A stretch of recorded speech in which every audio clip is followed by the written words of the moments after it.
Oh, goodness. Good gravy. Just in time for my drive to work. Hey.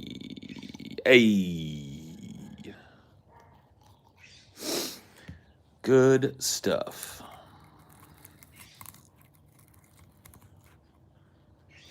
Good shit.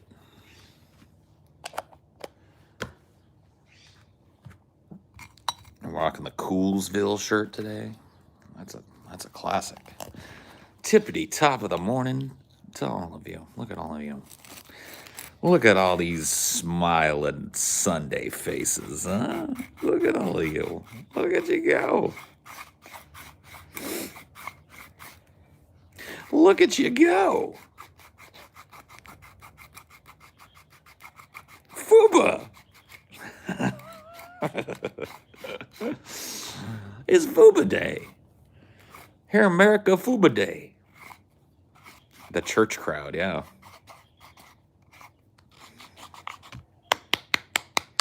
It's magical Foobah Day. Everybody enjoy. What's happening? Just chilling, man. Just woke up, well, about an hour ago or so. Meandered around a bit.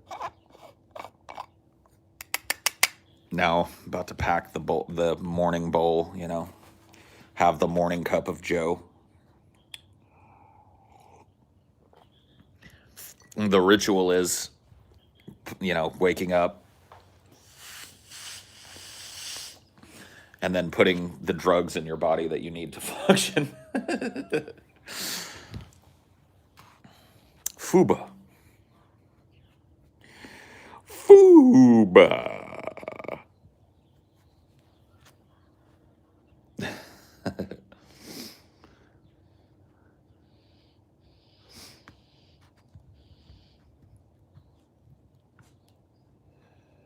Let's get a little, you know, get a little caffeine going, get a little THC going, get a little nicotine going, you know what I mean? Let's get the chemical balance kind of. Why is there a red line on forehead recently? This is not recent. This is a birthing scar that I've had my entire life. It happened when I was coming out of my mother. It's relatively common in natural births, especially natural births where the baby is big, like I was. I weighed 10 pounds, 11 ounces. I was almost an 11-pound baby. Are people just noticing the splotch? Yeah.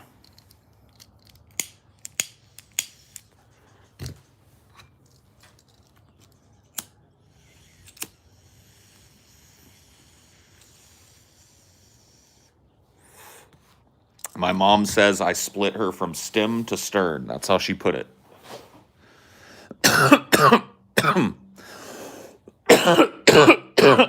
Which is a gross thing to know.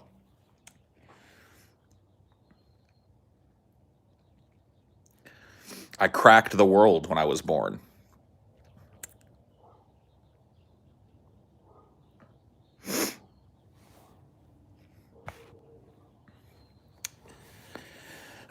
There's no birth tape. When I was born, handheld video cameras were very new and very expensive. I was born in 1980.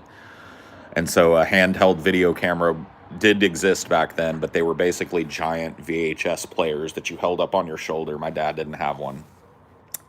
So there are no birthing tapes of me, thank goodness. But I've seen the pictures. I've seen the pictures. There were lots of pictures. Lots. Very detailed pictures. Yeah. Yeah. Yep. Why do people take pics? You got me, dude. You got me. I was, my mom's got this, or used to. I think she's redone them a lot now, but when I was little, or younger, she had this stack of old picture albums, labeled different years, you know. And one of them was this little blue picture album labeled PJ 1980. And I was like, oh, cool, let me look at this. And I flipped it open, and it starts with a bunch of pictures of my mom, like huge and pregnant, just standing around and posing and like, ee. And then the next, you turn a page, and all of a sudden, there she is, dude.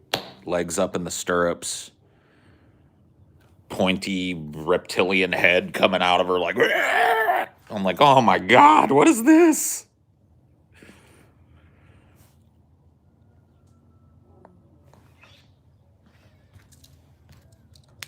See, I ran into those when I was young. Sounds like a nightmare, yeah. I've seen myself being born. I've seen the pictures.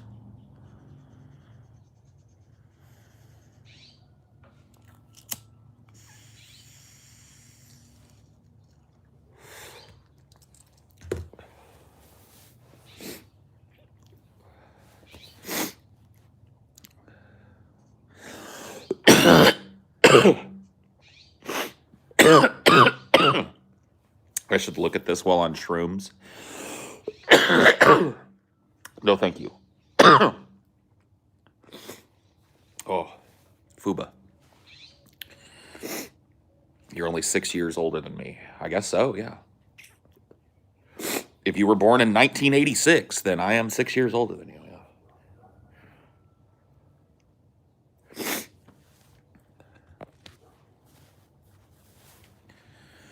There's a reason we don't remember that stuff. Yeah, I know. I know. My Foobah team is the Raiders and always has been the Raiders. Unfortunately, the Raiders are not that great of a Foobah team and haven't been for a very long time. So the Raiders never get to go to the Super Bowl. So I always have to end up watching Foobah games without my team in them. And then I have to choose which Foobah team I'm going to go for. Mahomie, yeah. I'm going for Mahomes. I'm going for the Chiefs. As much as it pains me to do so, the Chiefs are a long-time bitter rival of the Raiders. But I cannot root for Tom Brady. I cannot do it. I cannot root for Tom Brady, no matter how much I hate the fucking Chiefs. I would rather they win than Tom Brady get another fucking ring. Tom Brady is already the greatest of all time, okay? I'm not disputing that. He's up there, and probably, like, in stats and shit, he's the greatest fucking quarterback to ever live. He doesn't need another ring. Did you see that ludicrous display last night? I didn't. Another Super Bowl commercial episode, perhaps, yeah. I don't know if we're going to do, like, a special episode for it or just do it as part of Flash Fried. The last few years have been, like, shit. Like, the commercials have been shit, and they fucking monetize them now. So, I don't know. We'll go over some of them, but I don't know in what capacity. But now they're, like, copyright protected. It's like a commercial. Don't you want to spread your commercial? No? Oh, okay. Like, you would think people reposting your commercial would be a good thing because it means that more people are going to see your commercial more times for free, but that's not the thought process.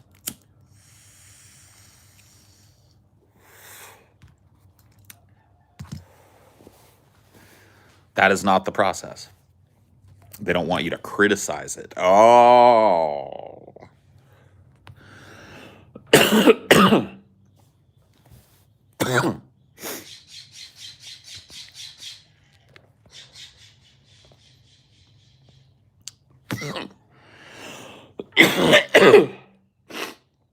Oh, man. This weed. In omni patris et filii spiritus sancti. Amen. Holy shit.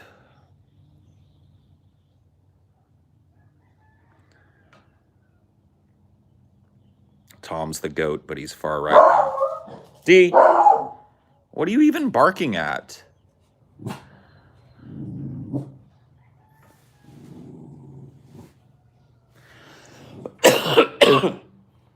That person was just pulling out of their driveway. That's what you were barking at? A car pulling out of its driveway? Now you're all mad, huh? Now you're angsty.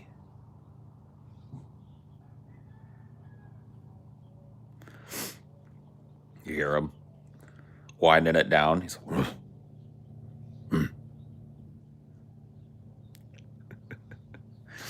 oh, D.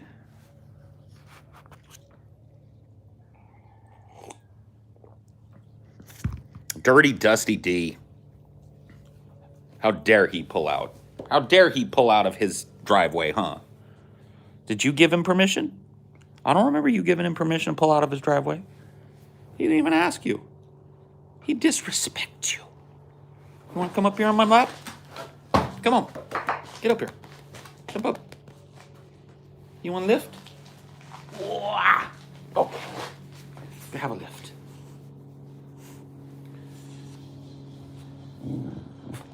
Prefer bigger dogs, but Dinor's cool.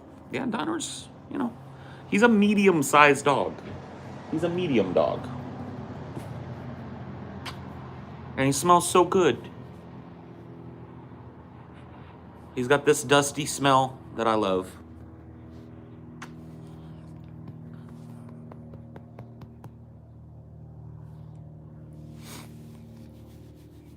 I like your dusty smell. It smells so nice and dusty.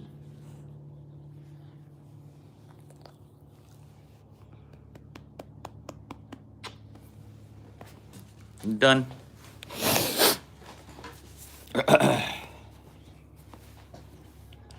You done with the lap time? I thought Dinor was 15 pounds. I was really surprised when you told us his weight. Yeah, no, he's almost 30 pounds. Yeah, he weighs like 28 and a half pounds or something, I think, the last time he was weighed, which is just under what he needs to weigh in order to be able to fly on planes with us.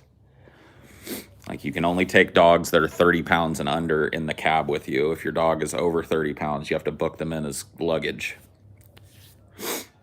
Is he just solid? He's just bigger than you think he is. Like, he looks like he's got a lot of here's what it is with Dinor. It's hard for you to get an idea of how big Dinor is because you see him in various ways with no frame of reference, and what he looks like most is like a little Shih Tzu.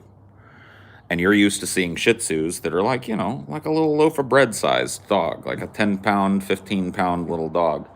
Dinor is closer to the size, like if you want to imagine Dinor's actual size, if you've ever seen a Cocker Spaniel, he's very close to the size of a normal Cocker Spaniel. He's a little smaller than a normal Cocker Spaniel, like just a hair. So look at the size of a Cocker Spaniel, that's Dinor. About 30 pounds worth of dog. Paul is bigger than your average guy, height and weight-wise, so he just looks like an average Shih Tzu in comparison. I mean, that's true, too. I mean, you guys see him juxtaposed against me a lot, and I'm a naturally big, fat dude. And, his features, like, he is Shih Tzu, Beagle, or not Beagle, sorry, Shih Tzu, Hound group, Chihuahua, and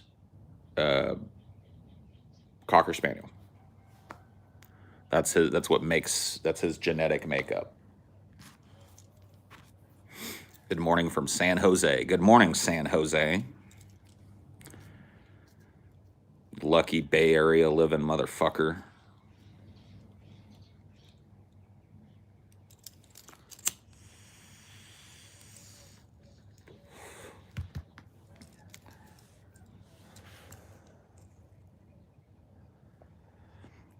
I grew up around dogs, but can't have any in my apartment.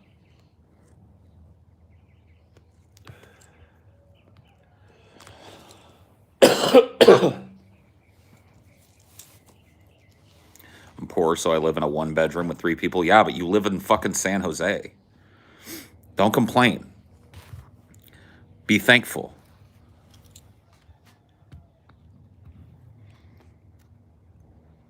Jesus Christ, man.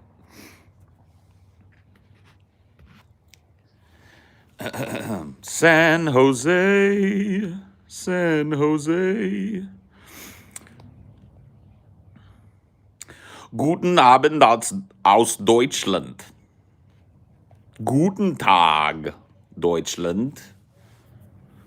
Guten Abend, Häagen-Dazs Americana.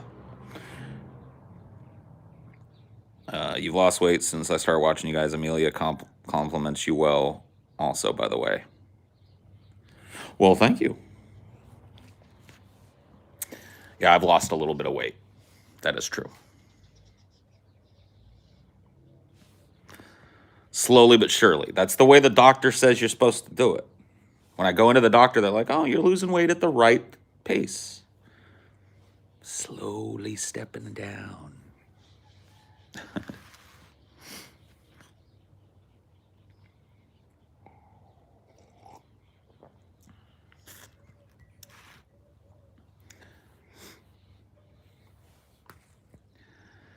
Will you look at that? Paula's live and I get notified now. How are you doing today? I'm doing okay. I'm doing all right. It's a nice day. I'm enjoying the backyard here. Enjoying the little bit of nature going on back here. Trying to enjoy it. Dino, who are you even barking at? What's the problem? Who's got you pissed off now? Another like you're so mad. Why are you so mad? He's very mad today. He's not having it. He doesn't want anybody in the neighborhood to be doing anything today. If they dare, he's coming at them.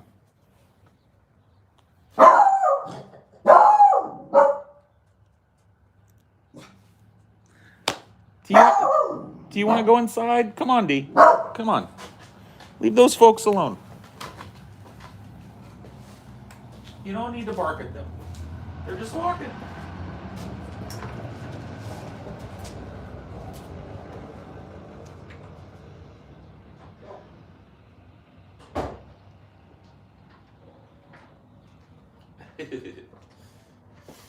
Wow. What a dinosaur. What a dinosaur. Hey, you guys like my blue pants? Did you see? I'm colorful today. I've got my maroon sweater on and I got blue pants. That's what we call stylish. Okay? Stylish. Spider Paul, Spider Paul.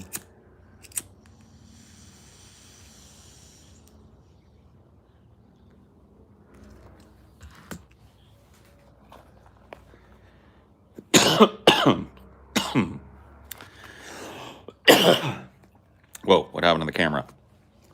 How'd you guys get flipped around? Who flipped you?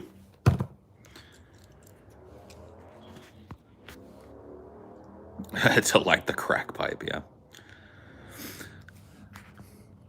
I know there's probably some color transition going on between your end and mine, but I wouldn't call that maroon. Okay. Well, it's like cardinal red, I think, is the actual name of it. So you're right. It's not maroon. Hey, Paul, -9 out now with up to -40 wind chill advisory. I just love North Dakota. Naughty Priest, you got to get the fuck out of North Dakota. That sounds horrifying. -40 wind chill? Did I read that right? Let me double check that. -40? That's like Antarctica.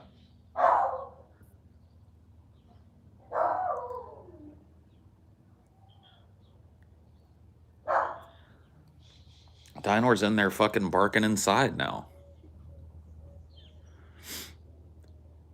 You hear him? Now he's in there bothering Amelia.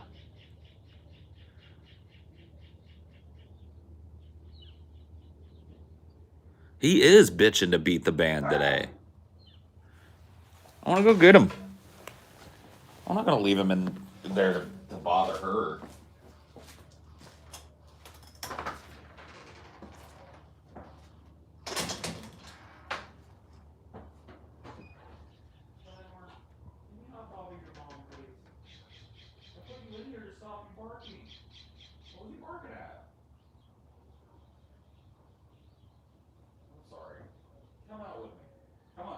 bark out here if you're gonna bark, okay? Huh? You know somebody named Robin?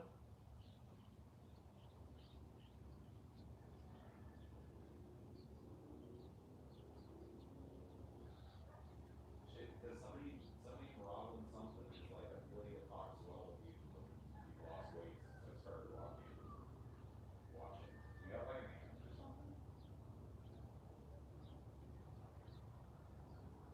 Robin, something with the E.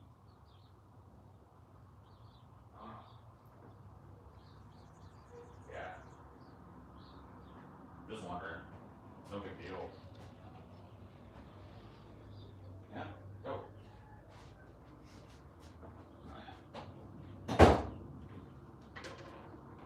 Get out of here. Get out of here.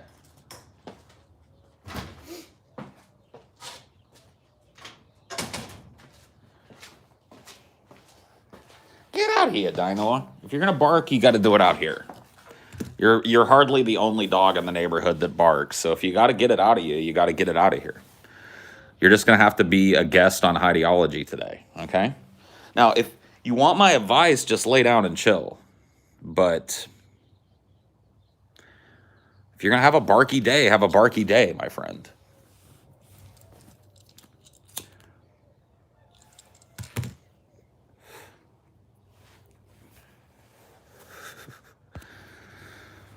What a dog. What a dog.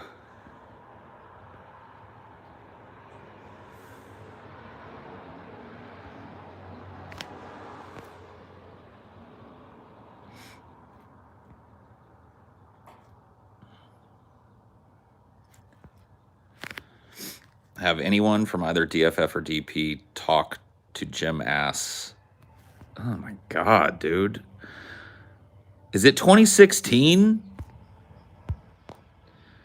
Is Cricket the second entity that can beat Gorilla? No comment. No comment.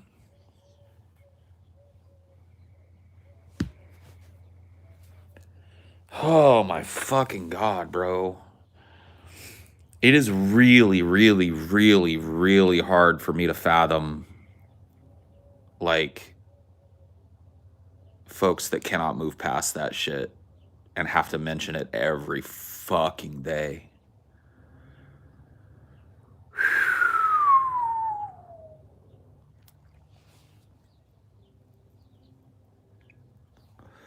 So strange.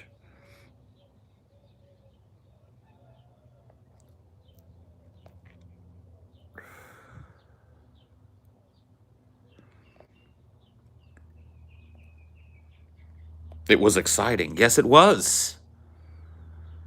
You know what else was exciting? The movie Predator. Do I mention it every second of every day and think about it every second of every day and spend every second of every day trying to mention it? No.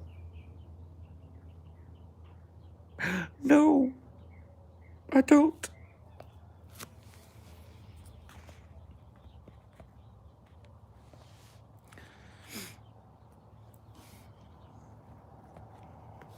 DB Brett, DB G-Man, DB. King Kong got killed by a bunch of antique airplanes because he was simping over a blonde chick, and Predator is a work of the gods. Yeah, that's true.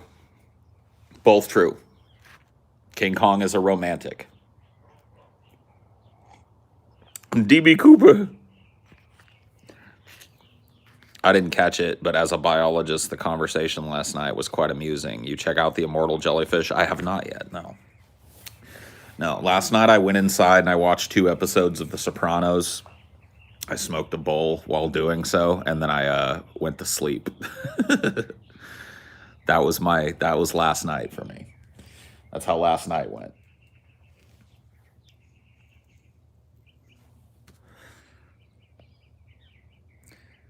Dude lives in a small basement with a bunch of screens playing all DP episodes 24/7, dude. He's got like tiny little 3-inch screens, like plastering the wall, and he's playing like all 400 episodes of original DP. DB. Oh, I remember that one. I remember that one. I remember this one. I remember this one. I remember that one. That one. This one.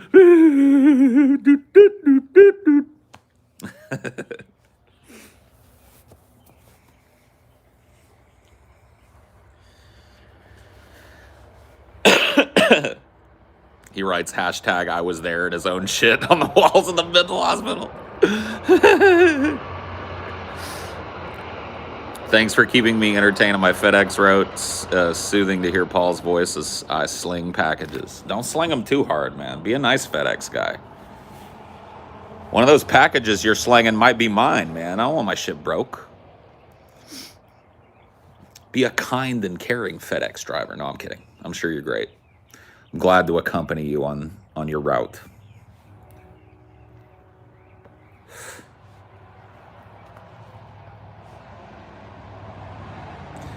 Hello, Poop Poop. Poop Poop, king of the trolls. Poop Poop, king of the trolls. Poop Poop, he's a new moderator. A Poop Poop, he's a new moderator. Welcome to the Spectres, Poop Poop. It's been a long time coming, but your dedication has impressed me, finally. You are now one with the Spectres. All blessings upon you. All blessings of specterdom upon you. Thou art baptized. Thou hast tasted of the holy fruit. His poetry does make us weep. With joy, with sorrow, with all of the angst and anger of humanity. Poop Poop cries out for us all.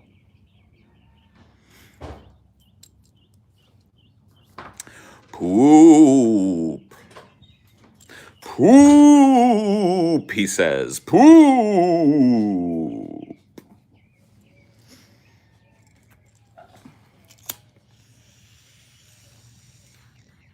What the name of yourself? Maybe. Yeah. We can go back and look. Yeah, I'll look back later. When the live chat comes out. It doesn't matter. I was just wondering.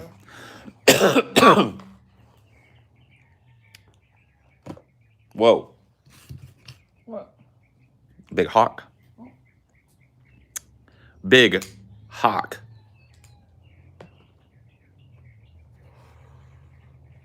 I'll ask her.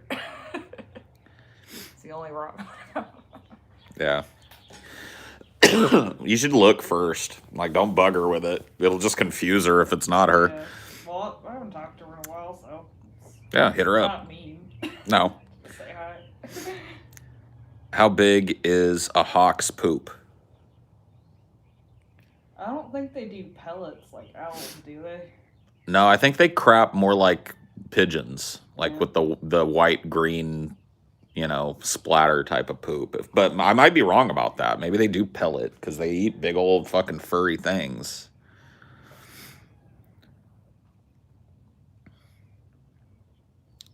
Yeah, I don't know. Hawk poop, you have to look that up. Poop. Yeah, it looks like they projectile. They do. It's like a long string, like a worm. You ever listen to Meshuggah? I have a funny story about Meshuggah, actually. So I went and saw Tool on the Lateralus tour at the Selland Arena in Fresno, California. And the opening act was none other than Meshuggah. And so I had really good seats for this, by the way. I was, I think 7 rows back from the stage on the floor. So some of the most awesome fucking seats I've ever had for a concert, and it was a Tool concert. Anyway, I got there, got to my seat, Meshuggah comes out, starts playing. I listened to about 15 to 20 seconds of Meshuggah, and I walked outside to the smoking area for the entirety of their set. I'm not a fan of Meshuggah. I'm not trying to poop on Meshuggah. If you like Meshuggah, please don't be angsty about it, but they're just not my cup of tea. They are not my cup of tea. Yeah, I had a great experience at that Tool concert that I don't know if I've ever told you guys about. They were filming, so they filmed a number of their Lateralus tours for a DVD tour compilation and shit. And they were filming that night at the Selland Arena that I was there. And all of the sudden, in between songs, Maynard bitched the whole fucking audience out. Dinor. Now you're just gonna go in all by yourself. Now you're not even gonna have Mom to keep you company. Just chill out. Damn too much this morning. Barky Parky is having a fucking angsty morning. Old Barky Parky. Anyway, so Maynard, there's a pause between songs, and Maynard gets on the fucking mic, and he goes, "Hey, I just wanted to let all you fucking idiots out there with cell phones." What is he doing? I'll check the door, I guess.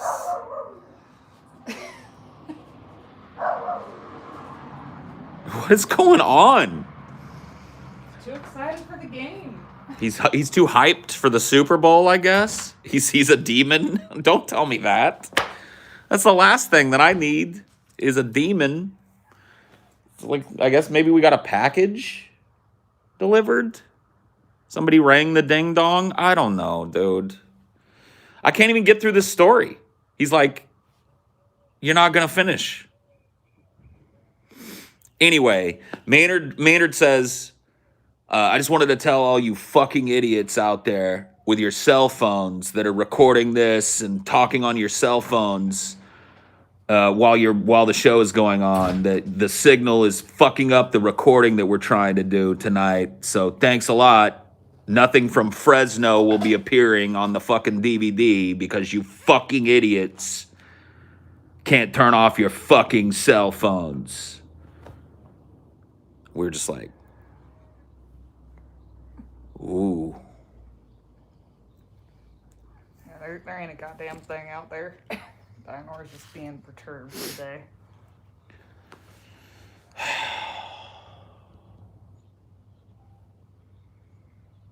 Dinor is on fucking point today. He's on blast.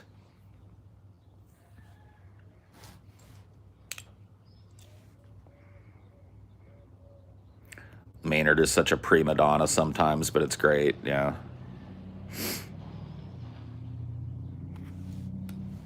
Well, the fucking cell signal was interfering with the wireless mics or some shit.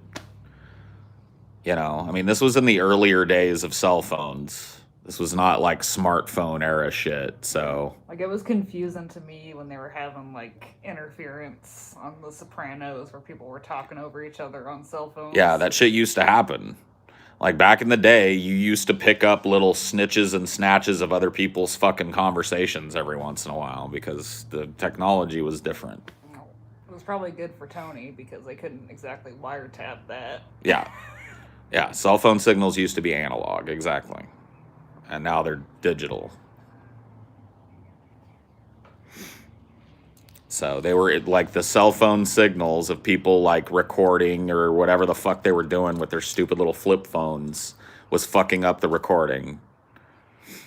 And Maynard got mad at the audience and told us that nobody would ever see any of the footage from Fresno.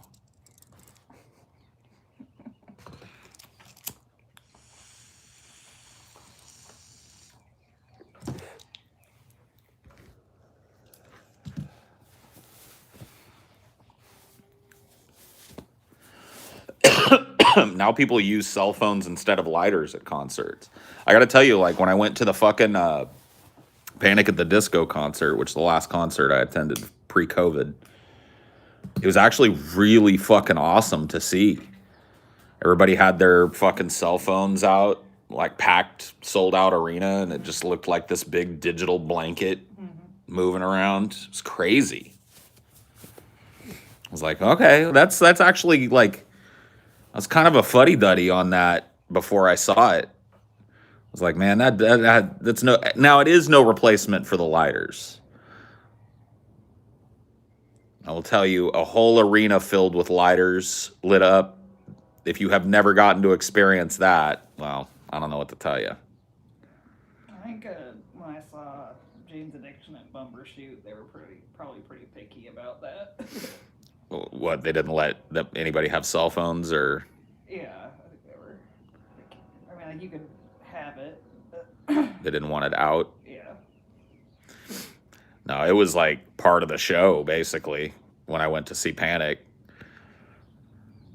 He's got this great fucking bit where he plays this medley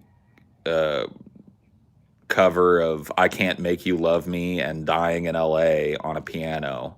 So it's just him sitting in the middle of the stage, Brendan Urie sitting in the middle of the stage, and he starts playing I Can't Make You Love Me If You Don't, which is a beautiful song.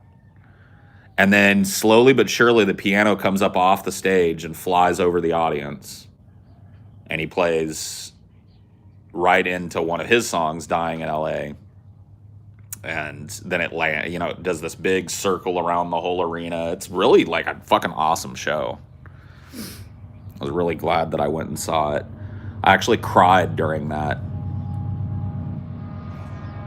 Both of those songs, Dying in LA specifically, has a lot of meaning to me. It's a meaningful song. But I Can't Make You Love Me is also a meaningful song to me. So it's just the energy of the arena, everybody listening, all of those cell phones being out, and everybody just being so focused on what was going on, plus the beauty of the music. Very moving experience. Very pretty. Very good memory of mine.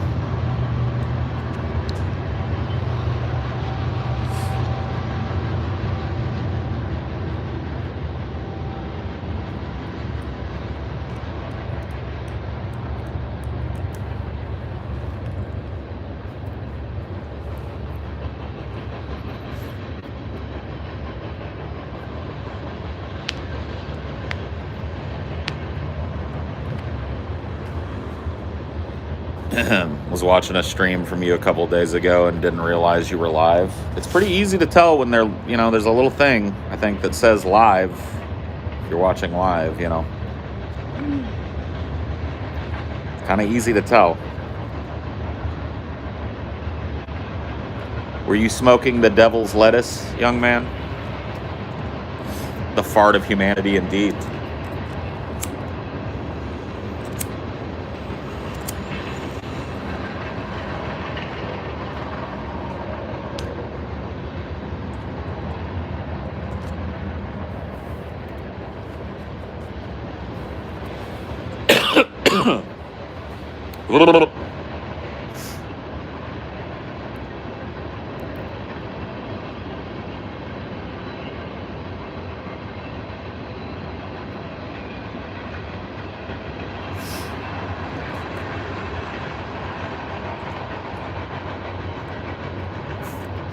What's a Foobah? It's the game that's being played today in America, dude. Come on.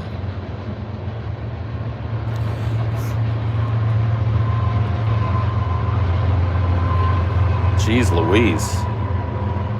That train's being pushed. Get out of here. Train isn't even being pulled. It's like in reverse. Get out of here, train. Shoo.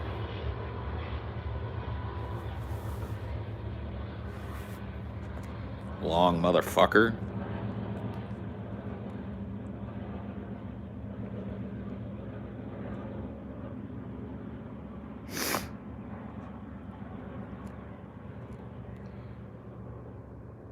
I haven't seen Crank 2 High Voltage, so no. No devolving into have you seens in the chat. Those are stupid questions that usually go nowhere. Off to the Tat Cave. See, is that...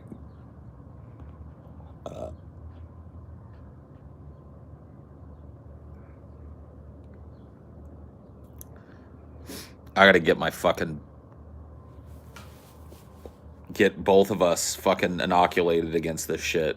And then I gotta get my ass back east and have Zach tat me up. I'm sick of wanting tattoos and not having them. So I'm going to get it. I'm going to get it done. I think they're working on approving a new one that's just a one-shot deal. I mean, whatever. I'll take it however they got it.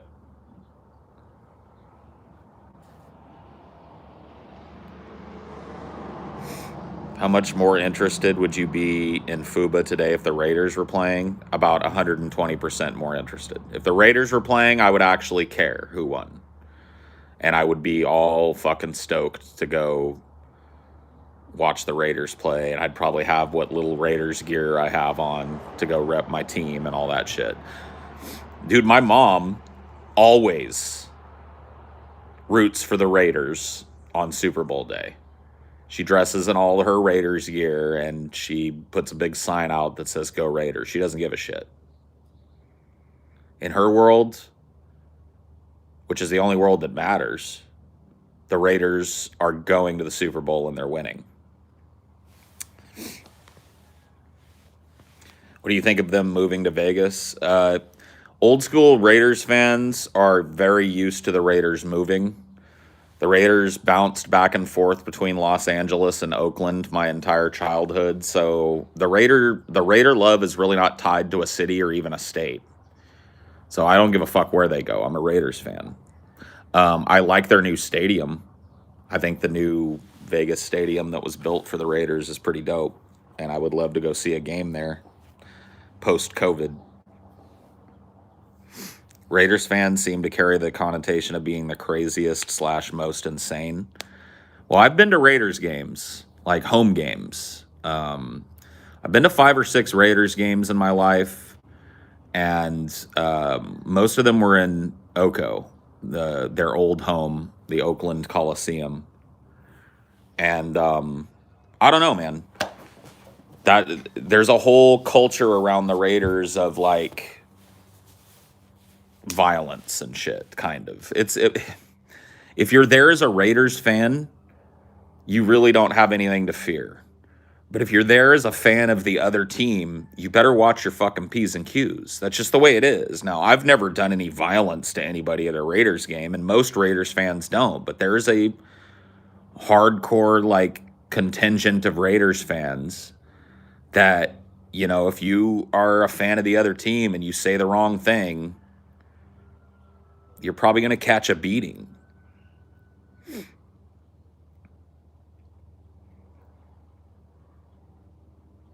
then your stepdad's all decked out in Rams. Yeah, my stepdad is a Rams fan, which is, you know, he knows how it feels to have a shitty team. But the Rams are, you know, he also knows how it feels to have a fucking good team. But yeah, I don't know. I really don't care about football unless the Raiders are involved. And once the Raiders are not involved, then it's just more of a kind of, I don't know. I like the Super Bowl because it's like a tradition of mine to watch it, but don't really care. Like, today I'll be rooting for the Chiefs, but if they don't win, no skin off my ass, you know what I mean? I guess they won last year, so. They did. They're a great team, but they're going up against the greatest quarterback of all time. So, good luck with that. They're not favored. Let's put it that way. I don't think. Maybe his arthritis will kick in right during the game. Maybe it will, yeah. He'll get like a fucking Charlie horse or some shit. Maybe so. Who knows? Probably not, though. Tom Brady's a fucking machine. Yeah, I don't want Brady to take another ring. It's already too much of an honor that he is yet again in the Super Bowl. He doesn't get to take another fucking ring. Give it to Patrick Mahomes, who has a bright career ahead of him. Deserves it. Led his team to the fucking Super Bowl this year. That's why I'm rooting for the Chiefs, even though I hate them. Fucking Tom Brady doesn't need 1 or 2 more before he fucking retires. Fuck him. Deny him another ring. What I really don't want to happen is for Tom Brady, because you know there'll be a picture Tom Brady to have a ring for every finger. Yeah. Because you know there will be a picture of him standing there all in black and white with his fucking hands up, and he's got a ring on every goddamn finger. Well, I don't want that to ever exist in this world. This will be 7, so right. You have to have one more to get 8. That's what I mean. It's like, you know, at this point... Unless he has a wedding ring, then I guess he would have... At this point, like, if he wins this year, he's on the way. He's got 3 more. He needs 3 more. And if it was any other person, I would say that's probably not going to happen. He's fucking hella old for a quarterback. He's the oldest quarterback in the NFL right now. But we're talking about Tom Brady. So I don't want that. Would be a badass poster, yes, if you're a fucking Tom Brady fan. But it would be a horrible thing to see as a person that does not like Tom Brady. Please do another Super Bowl commercial episodes. Those are all honestly gold. We'll see what happens, dude. It might be too, like, copyrighted this year for us to do much of it. We're going to figure out what we can do on in a few days. You guys have to tread lightly now because of the stupid fucking YouTube bullshit. Yeah, YouTube is, like, all crowing about, we're the only place that you can see the commercials, you know? Like, they're like, partnered up. So Vimeo, that might even flag them. Like, it might not be something... It might be like trying to upload a movie.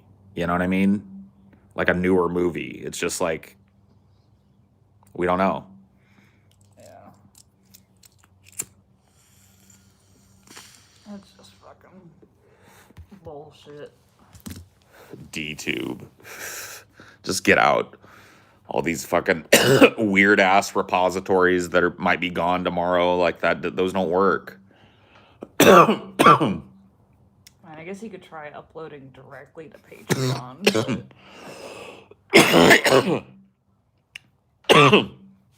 We could try. But even then... People would bitch, though. Well, yeah, rightfully so, because then they would have to watch on their fucking Patreon app. They wouldn't be able to go to the YouTube app and comment on the YouTube fucking comments and shit. A lot of them have, like, YouTube Red or whatever it is, so they don't have any commercials and they can play it in the background. That's how they do it, and that would completely negate that for them. So they would bitch rightfully. So it's just like one of those things. It's like, if we had our way, and in my opinion, if fair use was applied as it's written in the letter of the law, then there would be no problem for us to cover a movie, to cover a fucking bunch of trailers, which are that's another thing that's drawn flags for us in the past. Which makes no goddamn sense. You're free advertising for them. We're talking about commercials right now. Yeah. We're talking about all of the crazy Super Bowl commercials, which, in my mind, if you make them, you want them to go viral. Yeah. You want people to post them and repost them and repost them and repost them and repost them, so that as many people see them as you want. Like this, but not anymore. We live in such a fucking hyper-capitalist, hyper-privatized hellscape that even the commercials for shit now are tightly controlled and tightly monetized by one entity. Think about that.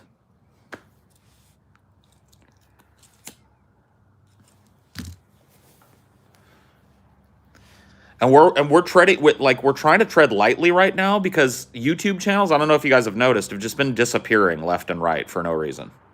Just poof, you're gone, poof, you're gone, poof, you're gone, poof, you're gone, poof, you're gone, poof, you're gone, poof, poof, poof.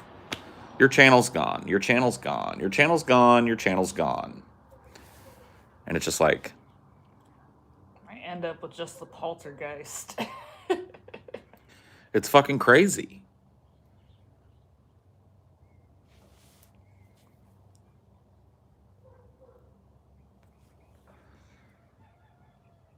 Time to start your own website and be done with YouTube. I mean, that's, a long-term plan of ours, but here's the thing. That does not inoculate us against this because you still have to have a host for your website. And if your host decides not to host your content, then you start running out of options pretty fucking quick. Like, this does not... Like we're living in a super hyper corporatized, hyper censorious age on the internet where everything is privatized, everything is monetized, nothing is allowed to be freely exchanged. Like, you guys understand this, right?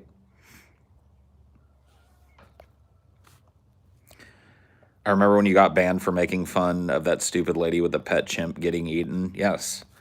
And I wasn't even really making fun of her. I was laughing at the juxtaposition of her crazy phone call and some ape escape footage that I found.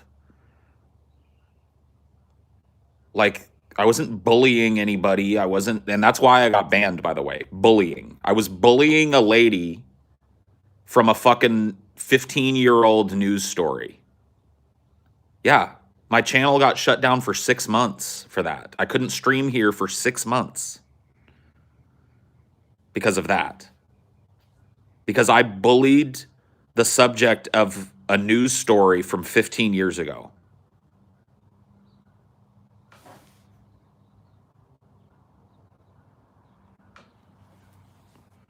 A lady who's dead. Yes.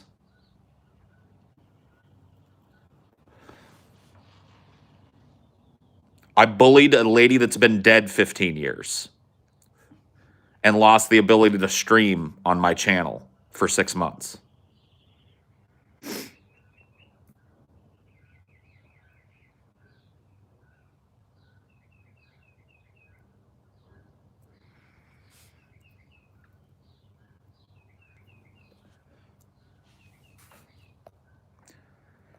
What about shortwave radio? If they don't find you, you could stream over the radio.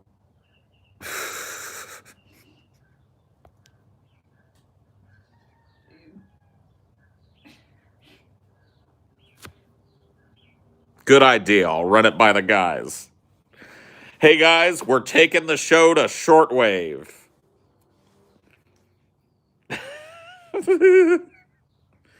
What's next? Like a walkie-talkie network? Guys, we're getting a tin can with a string on it and running it to every fan's house. Hello, everybody. Welcome to Deep Fat Fried.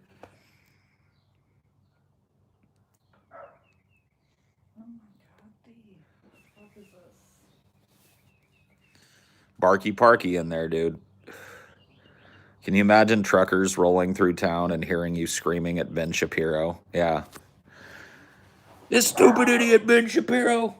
Like, Dinor, quiet.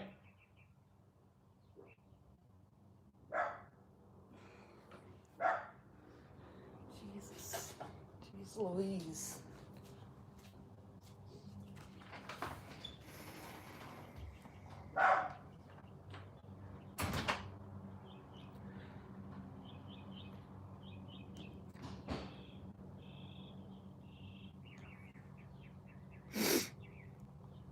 The fuck? Yeah, dude. We're moving to smoke signals, fellas.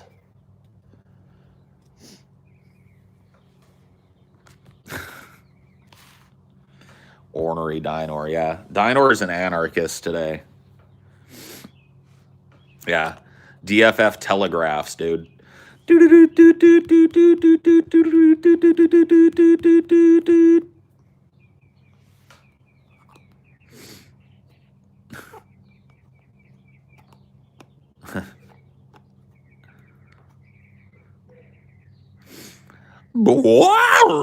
Yeah, Dinor has a very piercing, shrill bark. Once you've heard it, you've heard it. You got to hear it in person. I've gone back and listened to these streams, and you guys can hear the explosiveness of it, but it's just the actual frequency of it. It like immediately gets you on edge. You're like, what the fuck?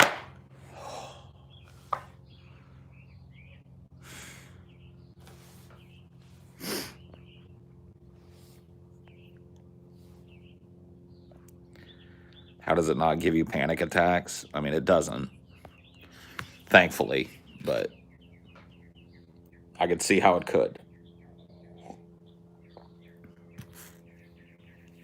He's just like explosive sometimes. There's no other way to put it.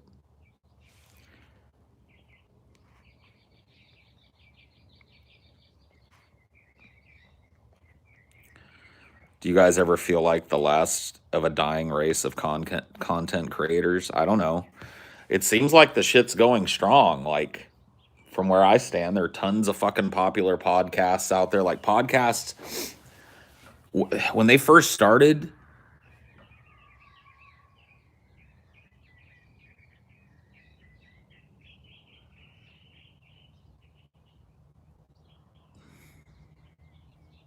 you guys hear the screaming of the lambs? I don't know if you guys heard that, but there was like a wail that went over the wind there for a second. It was very distant, but it sounded like a murder or something happening.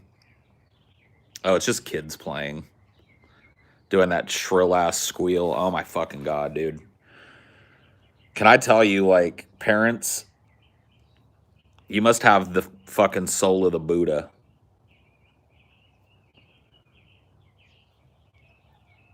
That piercing, shrill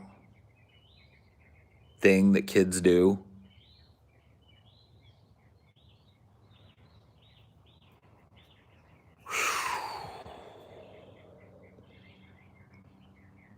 It's like boom, boom, boom, boom. Some parents beat their kids.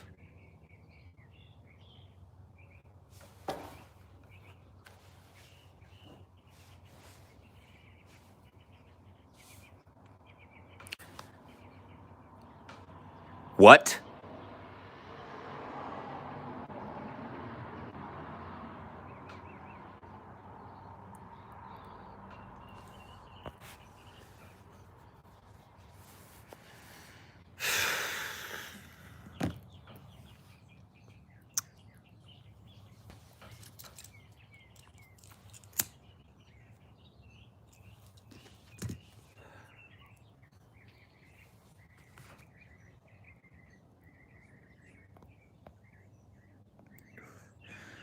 Even in the midst of COVID, the little Bible thumpers in training are running around at recess, ruining my naps.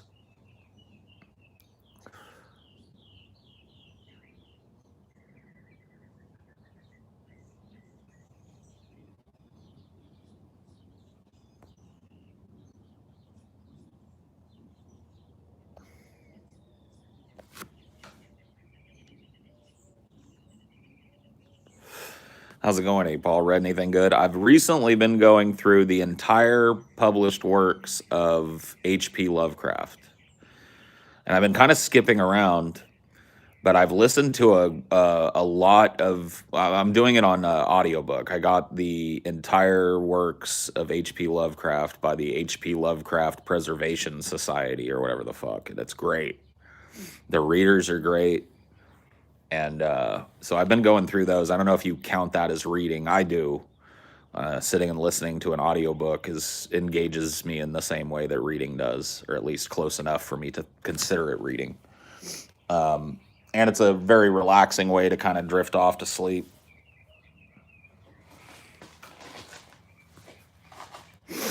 Why isn't there something for the episode about when you all looked into the ways? What? Get out of here, nonsense guy. Get out of here, nonsense guy. A lot of Lovecraft is real tedious. His descriptions. I don't know, man. Like I enjoy the tedium. Like my favorite story that I've listened to so far that I hadn't really read before is At the Mountains of Madness. And that story is like I would say tedium is a lot of that story, but it for me like it builds the pressure of the story. Like that story is very, very overly descriptive and overly verbose in a way that even some of his other works aren't. But I really enjoyed it. Like I loved the story. because it really like keeps you on edge. You're like, yes, yes, yes. You've described the mountains and their jagged peaks and how high they are 15 different ways now. Yes, yes, yes, I know. The mountains are unearthly. Yes, the cube like structures that seem to jut out from the buttresses at the top of the mountains. Yes, yes, yes. Yes, yes, yes, yes. Yes, the mountains. Yes, like jagged teeth and the maw of some unending beast. Yes, yes, yes, yes. The mountains higher than any peak in the Andes. Yes, yes, you said that. Yes. You know, I'm sitting there listening like, what's going to happen?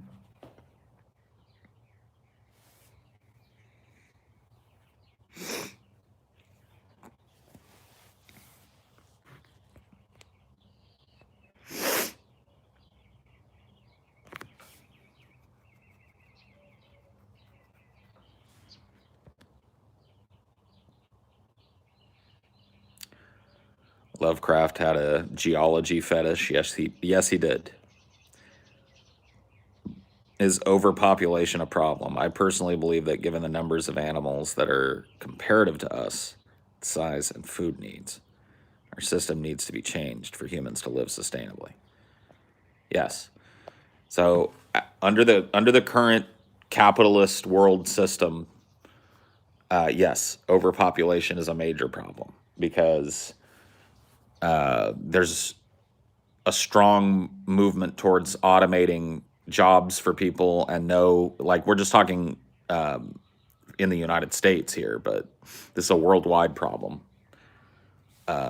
Automation away of jobs removes people's livelihood, and there seems to be no plan to sustain that livelihood in some other way. So that's one angle of overpopulation being a problem under the current system.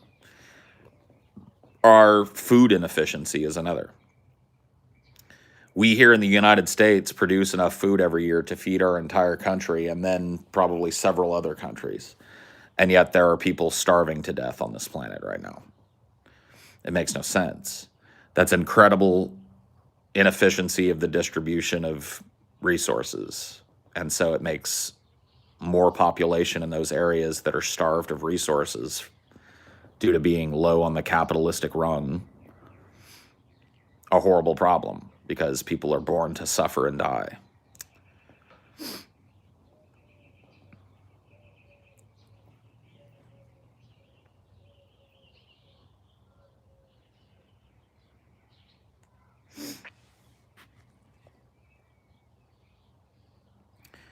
Wouldn't it be easier to implement policies that bring us closer to the land and our communities rather than to implement eugenics and redevelop our system to survive perpetually increasing numbers? I mean, I don't know that we're going to get to either of those points. Like I feel the crash coming. Like the little,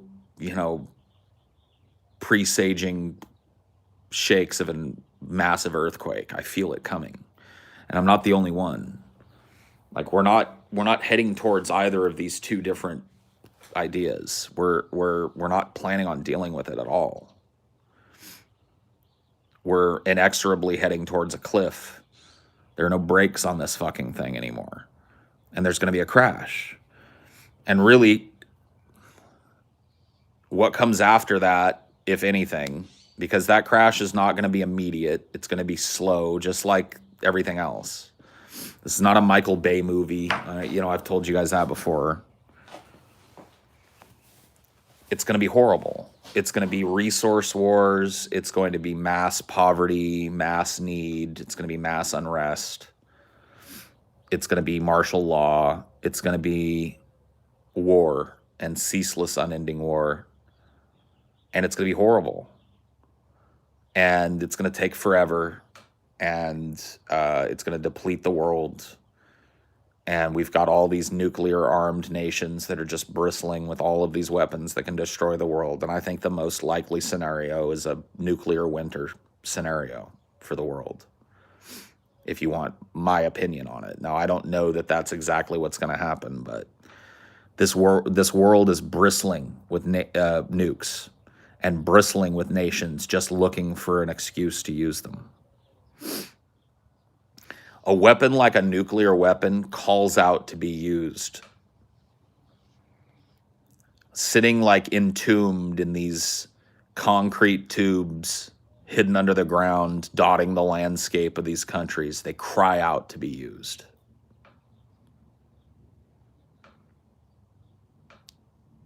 And it's my opinion that someday they will be.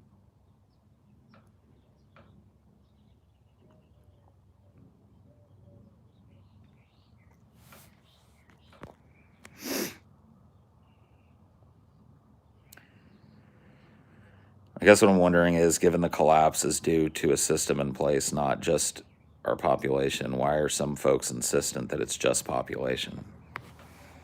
For the same reason that some folks are insistent that it's just politics.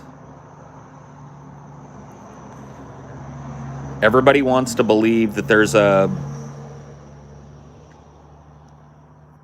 boogeyman, but nobody wants the boogeyman to be their way of life. So it's overpopulation, which is largely a third world problem these days. It's environmental degradation, and just that. It's this, it's that. It always has to be something. It can't be our way of life. That can't be what's behind this. Because that's us breaking with this tradition that we have some great destiny. You know, this is all in Ishmael. This is all directly from Ishmael.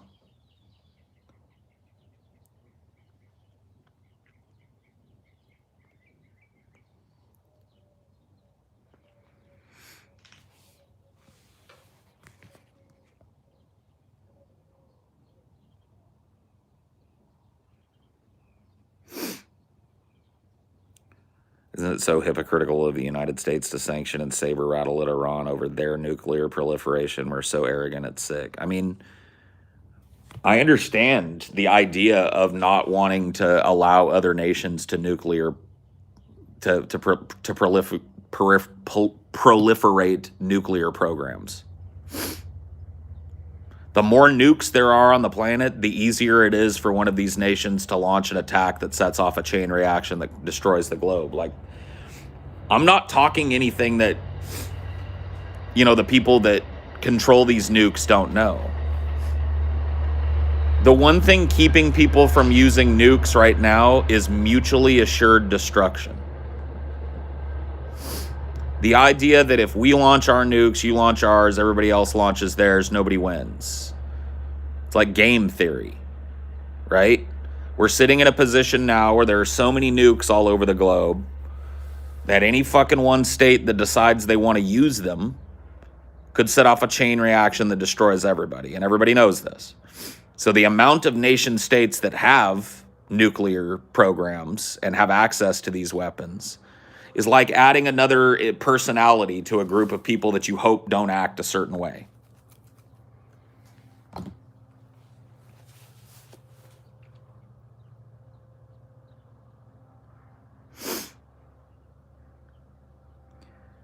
So this is part of the geopolitical game of nukes.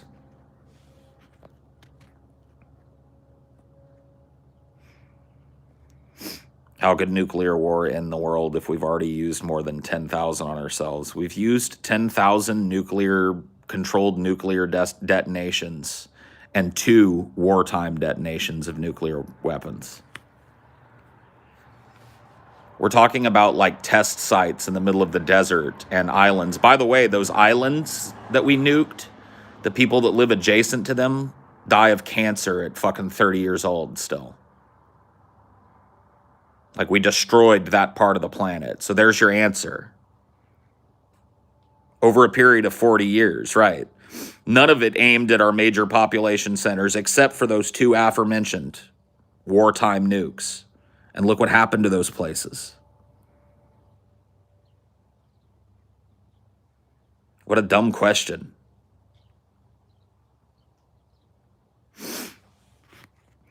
It's nuts that one person who has the power to end the world with nukes in this country, if a president went completely insane and wanted to do that, he could. We just saw that they don't get removed. I mean, I don't know. I really honestly don't understand the nuclear protocol. I'm sure there's some sort of fucking thing in place. But yes, I mean, the president holds the ultimate authority to use our nuclear arsenal. So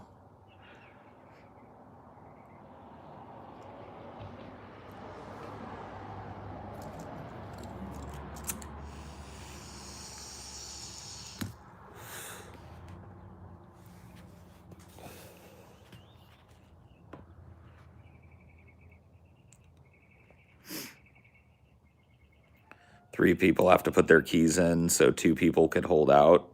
I mean, that's true when it comes to each silo. I don't even know how it works, dude.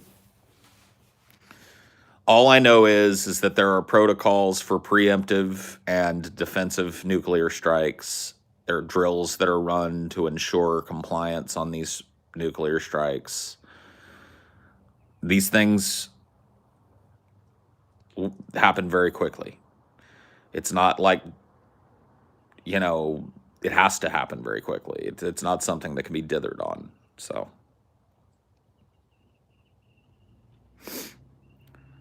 feel like we'll never have a conventional war again because of nukes. We're in the midst of conventional war right now. There's still American boots on the ground and in Iraq, American boots on the ground in Yemen, American boots on the ground in Afghanistan, American boots on the ground in Libya. Like, we're involved in active conventional warfare right now. It's just undeclared war, undeclared proxy war. We're a policing force. We're a military we're assisting the rebels in a military conflict. It's not a war, right?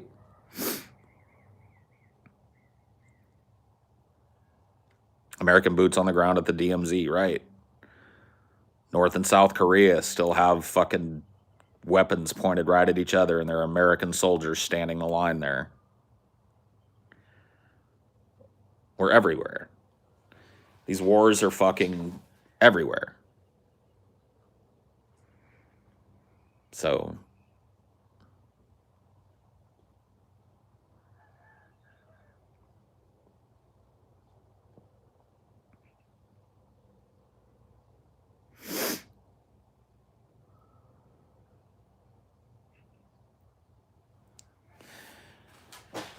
you guys stay right there. I'm gonna go get something to drink.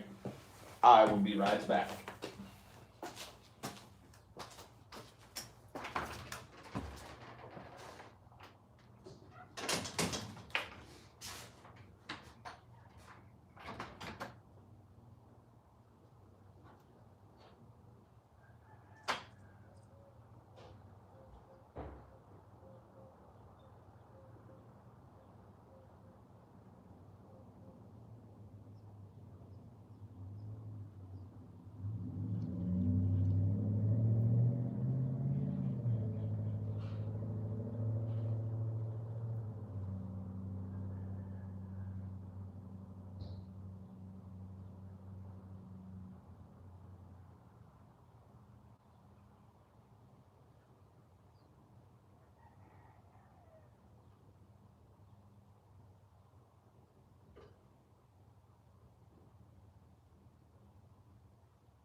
It's time it was sung, I've been putting it off for a while.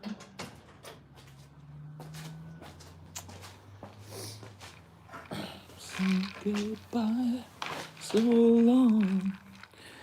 When did you become invisible, and how does it affect your life now? As you can see, I can turn visible again. So.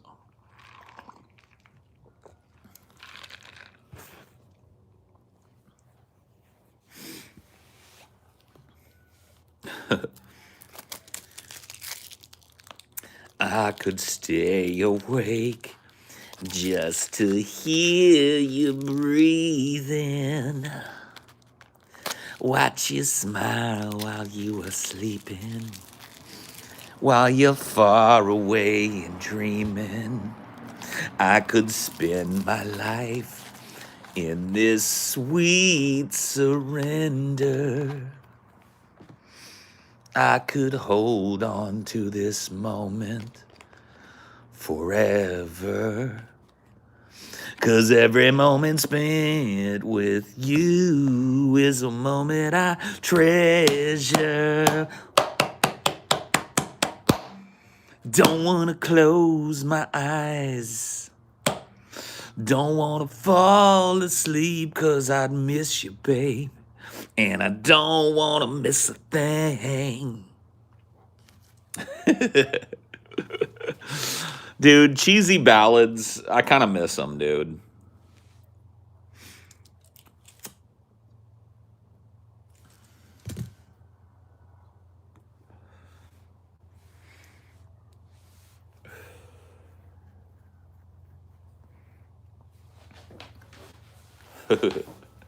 Steven Tyler, dude. A national treasure, that man. A goddamn national treasure, that man.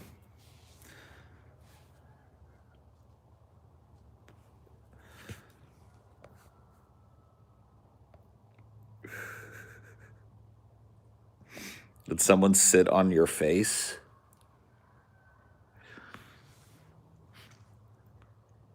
Yes. Someone did.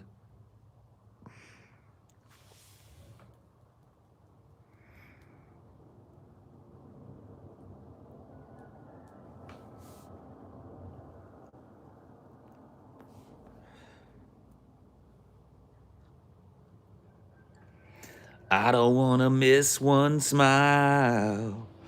I don't want to miss one kiss. I just want to be with you, right here with you, just like this. Boom, boom. I just want to hold you close, feel your body close to mine, and we stay lost in this moment for the rest of time. Please stop. Okay, you got it. You paid, and I will comply.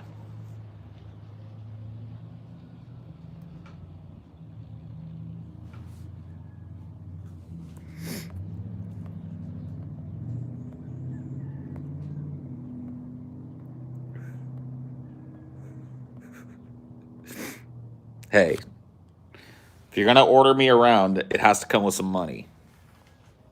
You know. Thank you. You made my mother leave the kitchen. Sweet. She loves it, dude. You know what she's gonna go do now, Liam? She's on her way to go flick the bean. You know. She heard the dulcet tones of my voice and it reminded her of what a vital man sounds like. She's off to flick the bean. Garon fucking teed.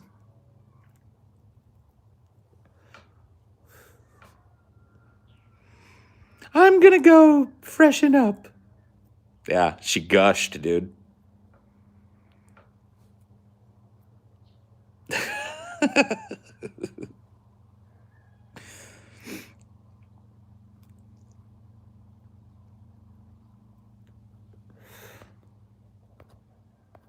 I'm gonna go powder my nose. Oh my God, I don't want to close my eyes and I don't want to fall asleep. 'Cause I shall miss you, babe. Oh.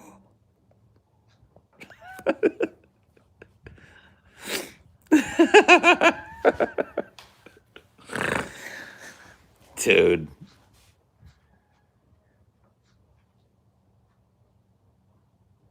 Somebody once told me to make some macaroni.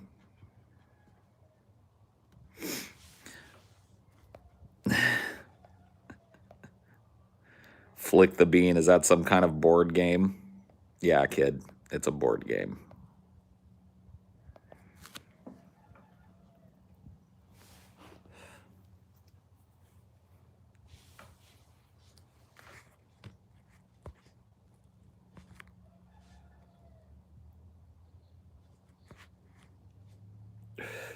See ya. Lost in fucking 2016. I love how they're like, if I sprinkle in some like, I love you guys, then he can't be. It's like, no. If you're lost in 2016, I don't care how much you love me. You still get fucking shit on. You get nuked.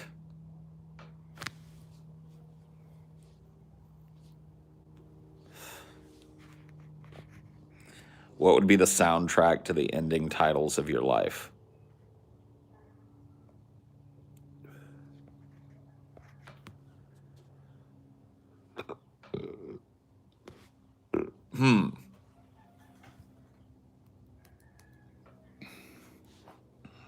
We talked about this yesterday, right? Well, no, we talked about like funeral music. We're talking about like a movie.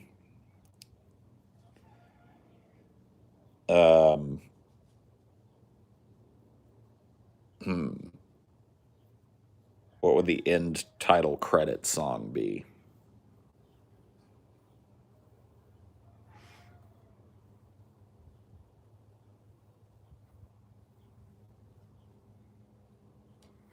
Amish Paradise by Weird Al Yankovic.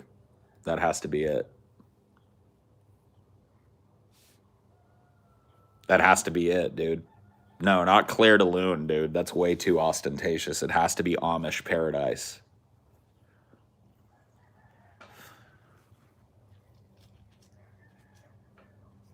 It has to be.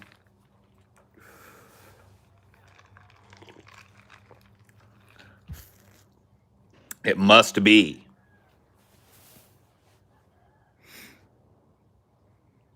Thanks, Doll Smick, for the $5. I like it.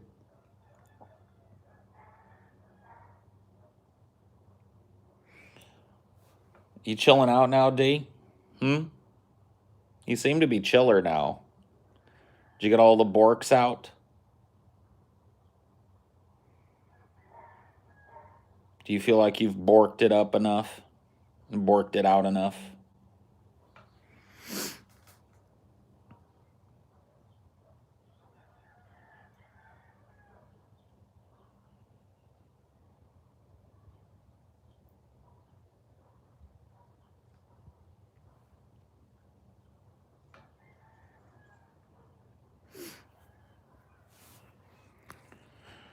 I'd like to hear Atheists Have No Songs by Steve Martin and the Steep Canyon Rangers at my funeral.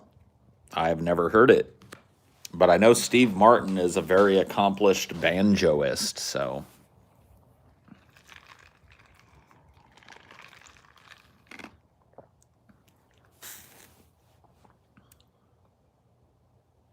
Have you heard anyone screaming at night? Not since that one night.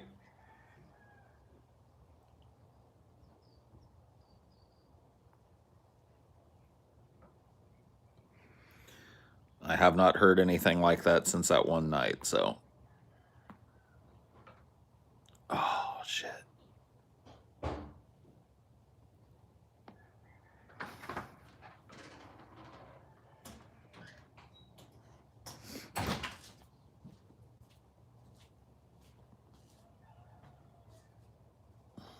a crickety crack.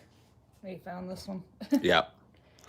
That's the last one. We gotta get more. Yeah, we'll cruise by today. Dude. This neck oh mine.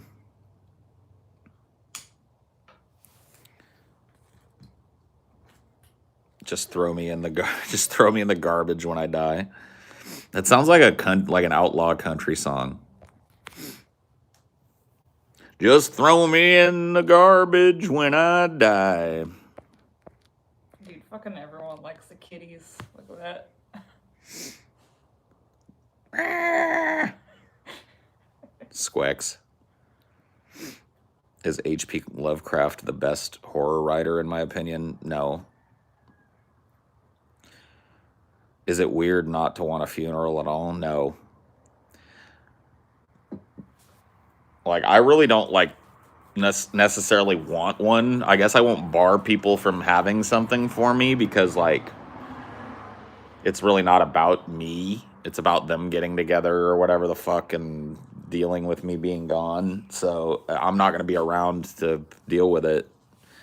So, you know, I feel like strictly forbidding a funeral or whatever. Now, I would hope that people would honor my wishes and not have some kind of crazy Christian fucking hoopla funeral. But, look, once again, it ain't going to fucking matter to me. You already told me what you wanted. I ain't gonna fuck you on it. Yeah, that's true. As long as you're around to enforce. I have to. I'm your wife.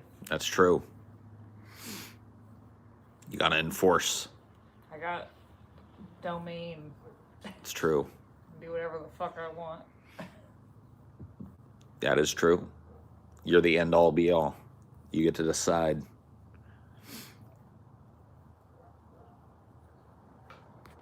Vice versa.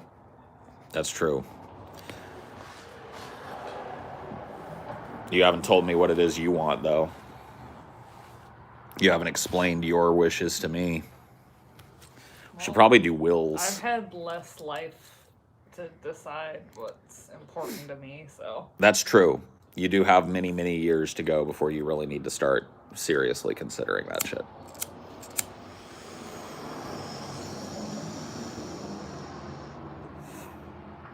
Booger patrol on high alert. I don't see nothing. Look, turn to me the other way. I don't see nothing. Just hair. People have nose hair. It's like... Sorry. It's useful to block out allergens and shit. And I have allergies. You need the nose hair. I trim it when it gets like, when it starts growing out of my nose a little bit. I try and keep it from doing that, but I mean, you're going to fucking hate on me for having nose hairs up there? If you guys want, I'll just stack this on top of the box. Maybe I'll do that anyway. That'll end this boogie shit, and I'll probably look better from that angle. Watch, watch. Let me show you how to be a YouTuber.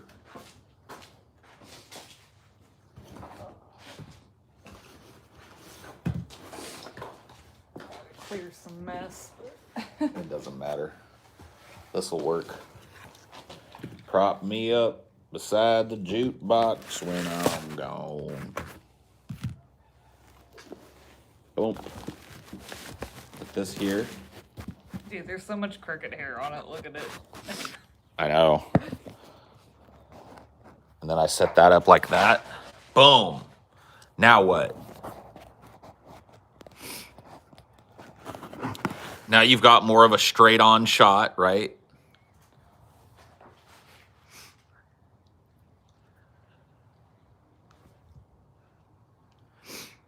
Now what do you want? Now how can I please you unpleasable booger haters,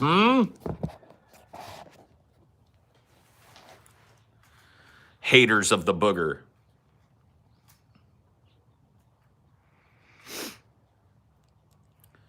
Paul, can I do a psychedelic type portrait of you? I hate when people ask me whether they can like do art of me. Go ahead. Most of the times when people ask me, hey, can I do this art with you? It never happens. Just go do it. I can't stop you. Like that Doomer thing. You didn't ask for that. It just came out of the ether. True. You're not allowed to make any art of Paul. No art is allowed of me.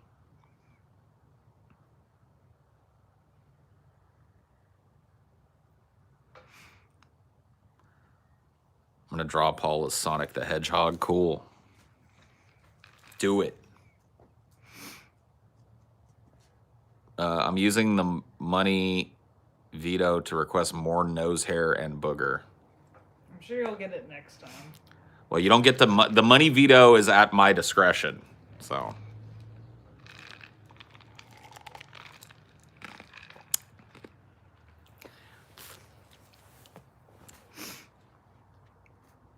I was getting tired of singing, I don't want to close my eyes. I don't want to fall asleep. Are you finally chill now, Dinor? He chill.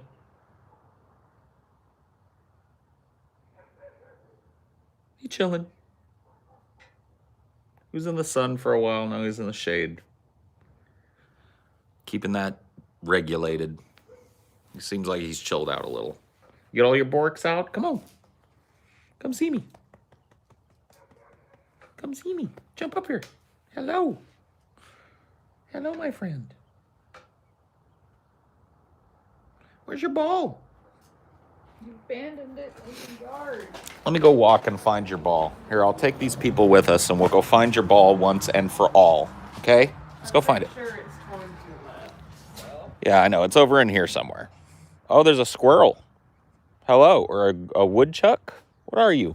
Can I see you? I'm not going to hurt you. I just want to look at you. No. You live in a hole. Oh, that was like a gopher. You have a hole going on over there, bud?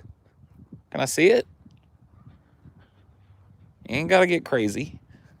Oh, yeah, you do. Wow. Check this out, guys. Gopher was.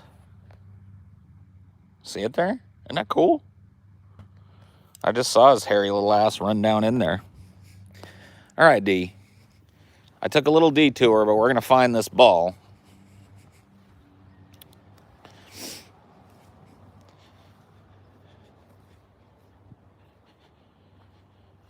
Ground squirrels are a thing?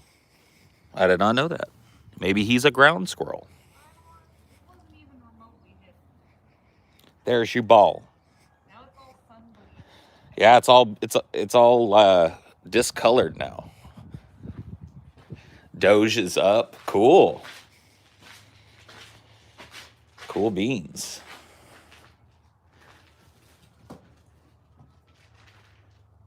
Oh my God. You got it. There you go. Now your ball is back. Now you don't have to be crazy about it. A little white now, but... That doesn't matter. That's okay.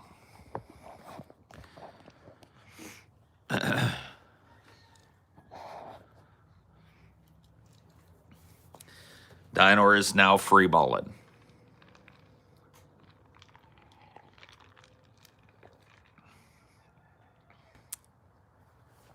Who knows where the second one went? Who knows? Maybe that fox stole it. Maybe so. One of those little dogs that people let run around in the neighborhood. Yeah, you should go see that gopher hole over there. It's pretty crazy. Yeah. It's right where the old wood pile is at. Yeah, I got a good view of this one over here a couple times. I think this is a different animal. The one we saw over here, remember he had them big long teeth? Yeah. I think that might be a mole. Mm-hmm. And I think this is a gopher because it's like real big and it goes in at a slant. So he's got like a whole den set up, or she, I guess.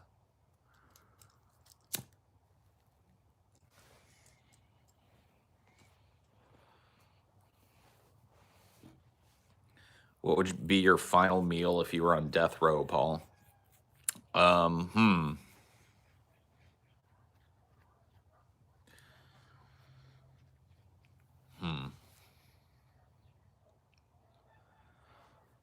Amelia's chili, my mom's enchiladas, 6 crunchy tacos from Taco Bell with a bunch of fire sauce,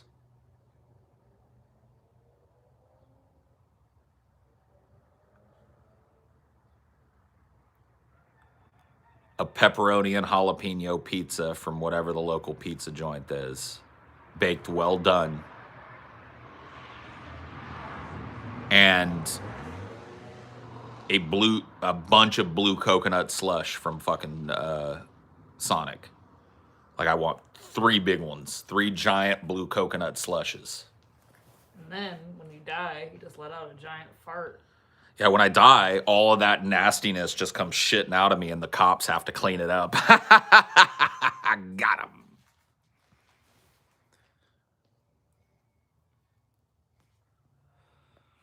When Derek Jensen describes interspecies communication, I feel like he sometimes fails to interrelate human spoken word language-based communications in his so-named language older than words. Yeah. I mean, I don't know. He tries not to anthropomorphize animals, and I am on the other end of that spectrum. I do that very much. I vocalize to animals because I guess I'm hoping that the lack of malice in my voice translates to them in some way. And then, that gopher over there was probably way more scared of me approaching their den than, they were soothed by my voice. But some animals, Dinor is very sensitive to human mood and intent. He can tell when people are mad. He can tell when people are sad. And that affects his reactions and his moods. And so I feel like a lot of other animals probably can feel intent in human beings. Dinor, don't you eat no more grass. No grass.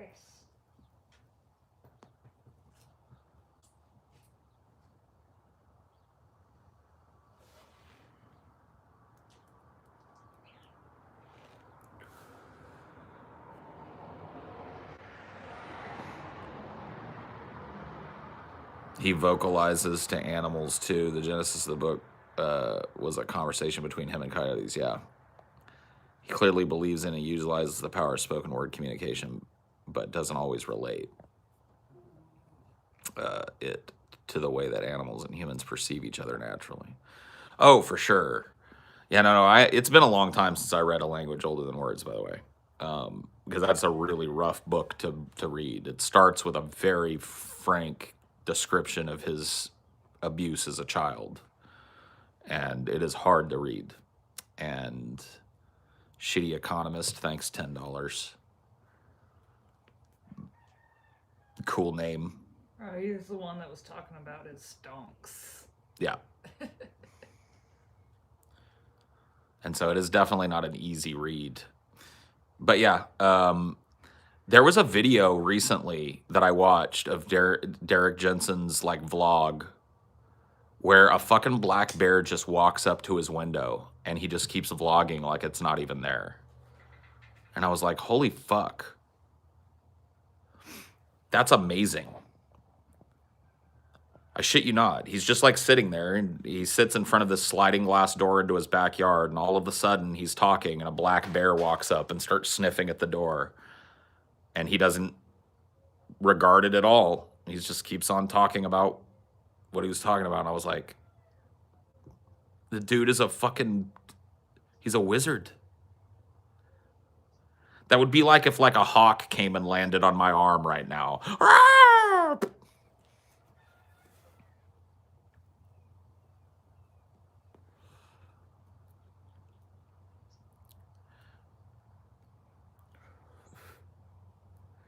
He's in tune with nature, I guess.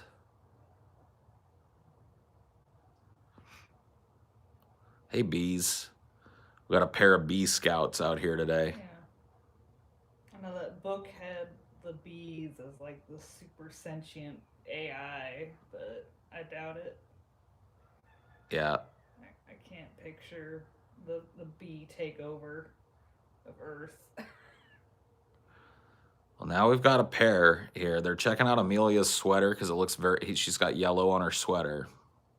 They're probably looking at the red on my shirt too. Mm-hmm. But yeah, we had a little scouting pair. There must be a hive nearby here somewhere. Hopefully not in our house. That would be ideal if it wasn't in our house.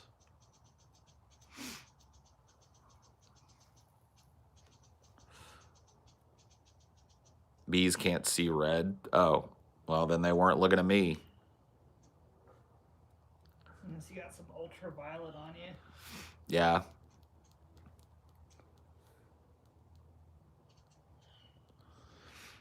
Well, they're scouting around, but they're going over to the dangerous area, man, because those bushes over there are a death zone.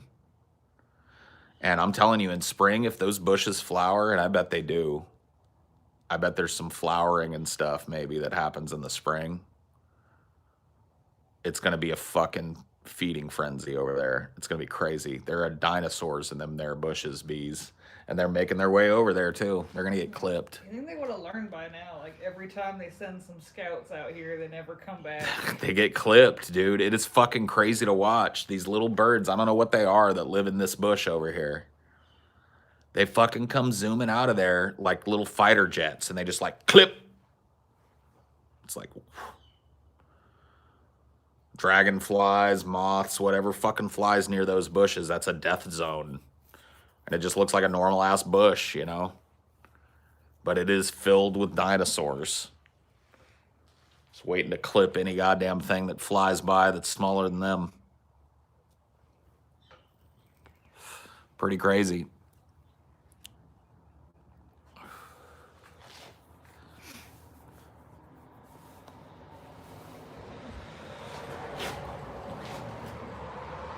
Wait, there's more than one? Yeah, there's two. There were two bees working in tandem just now.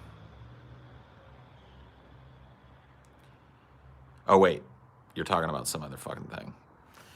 Hello, Star Wars Meg. Top of the hat to you as well. DFF time travel. That would be such a long one. What? A time travel episode. Yeah. That would be a tough one to pull. Time travel is a very strange fucking concept. I definitely would not be the person to pull that. I'd be more of like a Scotty sode. Maybe. I don't know if any of us would be particularly good at like laymanizing the concept of time travel and shit. I don't know. It's just a weird episode. It'd be a tough episode.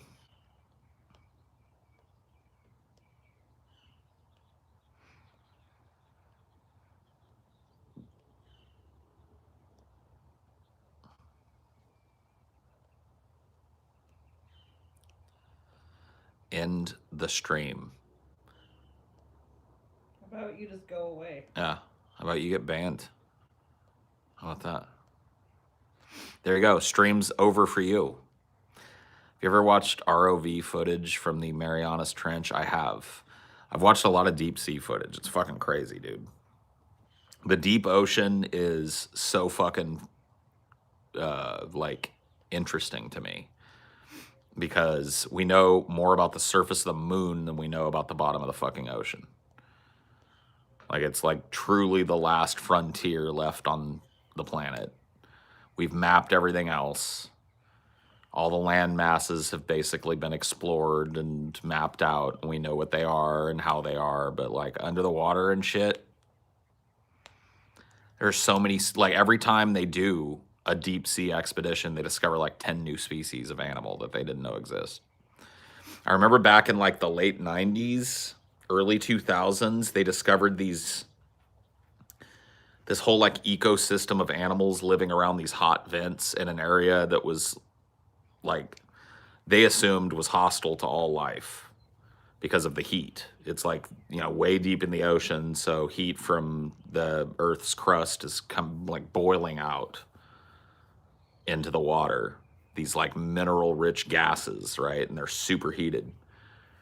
And they sent an ROV down to look at some of these vents, and they found that there was this special white fungus that grew in that extreme temperature, and an entire colony of crabs that existed that they never knew, some new species of crab that only existed to feed on that fungus and shit, and the shrimp and shit there was a whole ecosystem there, extremophiles they call them. These animals that have adapted to super extreme pressure, super extreme heat. And it's just like, whoa.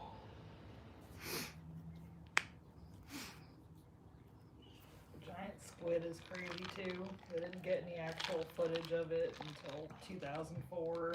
Just kept finding them in sperm whale stomachs and shit. Or every once in a while, like a real rotten one would wash up on a beach, but like seeing one in the wild wasn't captured until 2004. Talk about tardigrades. Yeah, dude, water bears. So tardigrades as extremophiles are fucking insane. They're these little I don't even know how to describe them. I'm not a biologist, but they're these tiny, microscopic kind of animals that can survive in space. And they're also like completely see-through too. Right. So they're transparent.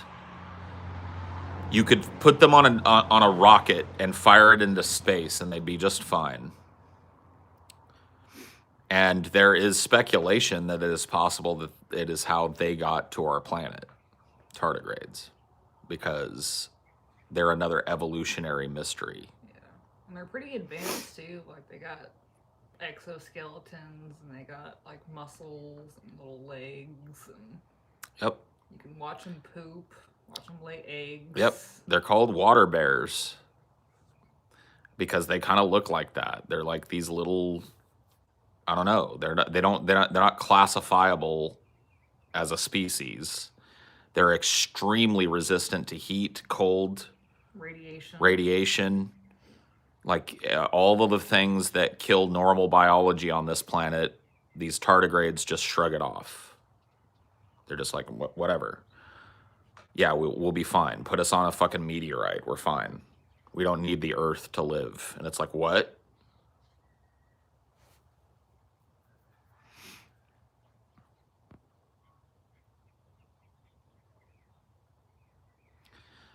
It's theorized that they were propelled into space by meteorites that hit the Earth, hurled a bunch of matter into space, and the ones that ended up surviving are the extremophiles we know today. Who the fuck knows? It's crazy.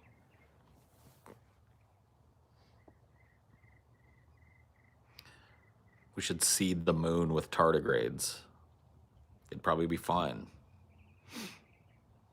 We've been neglecting the moon. That's true. When are we going to hollow it out and fill it up with ping pong balls? Or carve somebody's face on it, at least. Let's put a big corporate logo up there or something.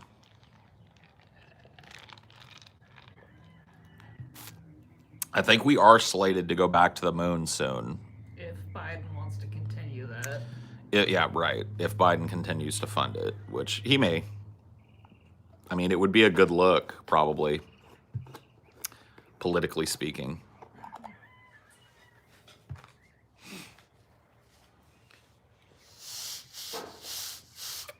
Chuck our empty packs in there, too. We need to have ourselves a little trash fire. Could probably do that today. Probably just light it up real quick. Let it boil. Burn the flames. What are you doing? He's like, am I still in trouble? Want to play a little fish? Get it.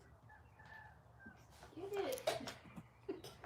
Thanks, shitty economist, for the tildes.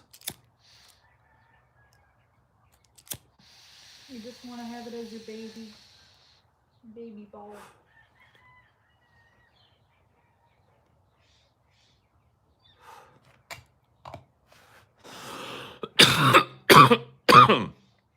Oh, goodness.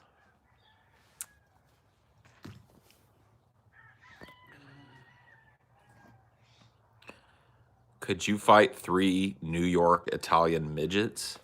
Aren't all Italians midgets? Oh! Oh! The balls on this kid over here. Oh! Hey! Oh, Madonna me! She's a feisty one, this Amelia. I like her. Oh! Have you seen fucking Robert De Niro with his like fucking platform shoes? Yeah, dude. De Niro is pretty short. Pacino is pretty short. Your dad's pretty short. I mean, not short, but, short in comparison to the average dude. So, yeah, I guess Italians are all midgets. So, oh. No, I don't think I could beat up anybody, honestly. That's the key, is you never assume you can beat anybody up because you never fucking know. Now, if there was a dude that like was blown into a tube to move his wheelchair or something, of course I could probably beat that person up, but why would you ever have to, you know? But if they're on their fucking legs and shit and they're running around, you never know. You never know what they got. They're sneaky bastards. I'm telling you, man, you underestimate any person on this planet that's capable of fucking running at you, and you will get killed by that person. You don't think that a fucking midget has ran at a person with a fucking box cutter and killed their ass before?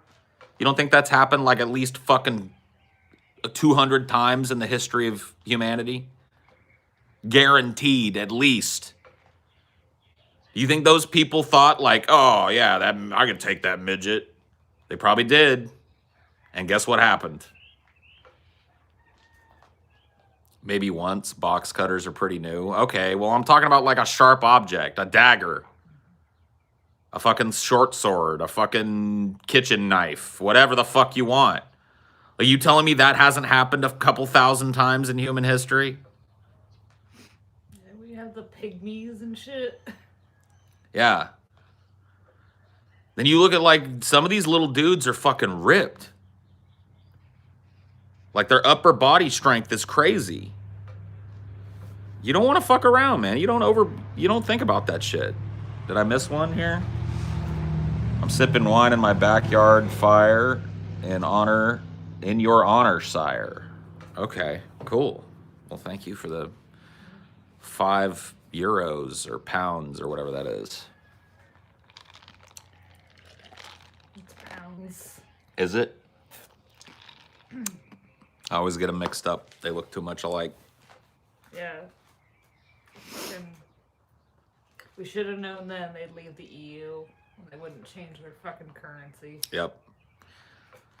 Stupid Brits. I used to have a collection of like the coins that aren't used in circulation anymore. Kroners and shit. Oh, really? What happened to it? Just lost in a move. Oh, that sucks. That sucks.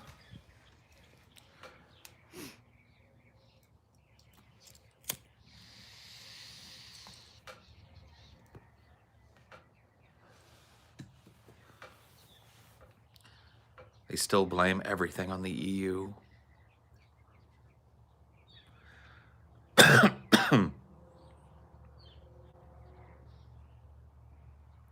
You gonna watch Foobah? I am. I got something in my hair. You got like something from your sweater. Oh, hey. Look at that. Cricket loves the little fucking strings on clothes. Oh, no, he does. He's already chewed these. So I can see some cricket chew there. Has he gotten this one yet? Yep. Little bits. He loves to nibble them all. It doesn't matter. I never use the drawstring on a hoodie anyway. Fucking Al Pacino is 80. It's crazy.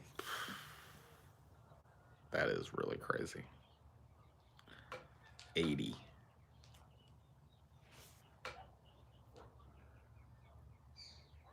Dunkachino.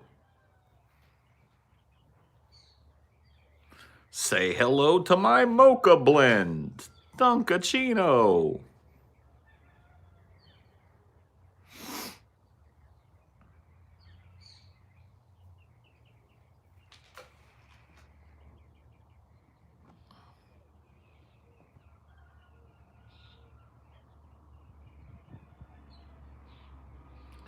That's a pretty bad fucking opinion you got there, John Holder. I wouldn't go saying that in public again. I mean, it's fine that you think that or whatever. You be you, but I'm just letting you know that like you might want to keep that to yourself. That's one of those opinions like the prequels are better than the originals. You know?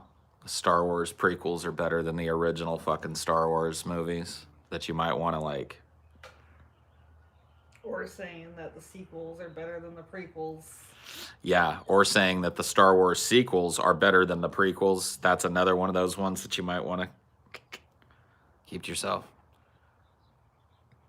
I don't know the whole Al Pacino speech from the end of Scent of a Woman. I've seen Scent of a Woman. Scent of a Woman is an incredibly sad fucking movie.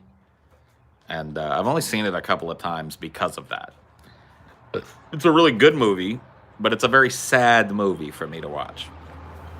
So it's not one that I watch. Is it fucking It's a Wonderful Life sad? I don't know. I mean, maybe. Depends. It's a different kind of sad than It's a Wonderful Life. Yeah. For sure. It's more like a old man at the end of his life sad kind of movie. I've seen Insomnia. I don't know that I agree that it's all that underrated. I mean, I guess it's a little underrated. It's an okay movie. It's not great, though.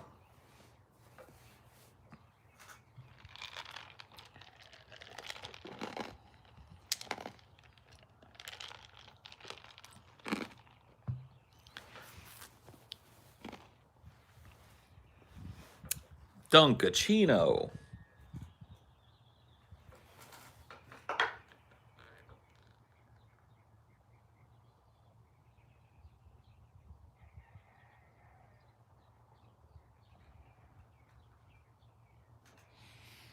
Oof. That felt good.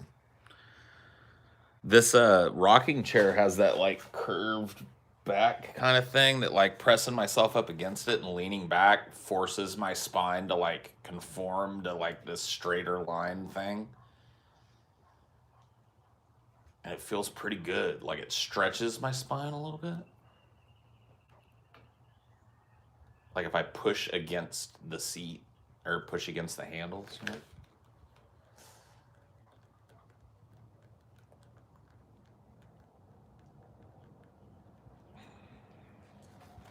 Feels pretty good. Like in a painful way.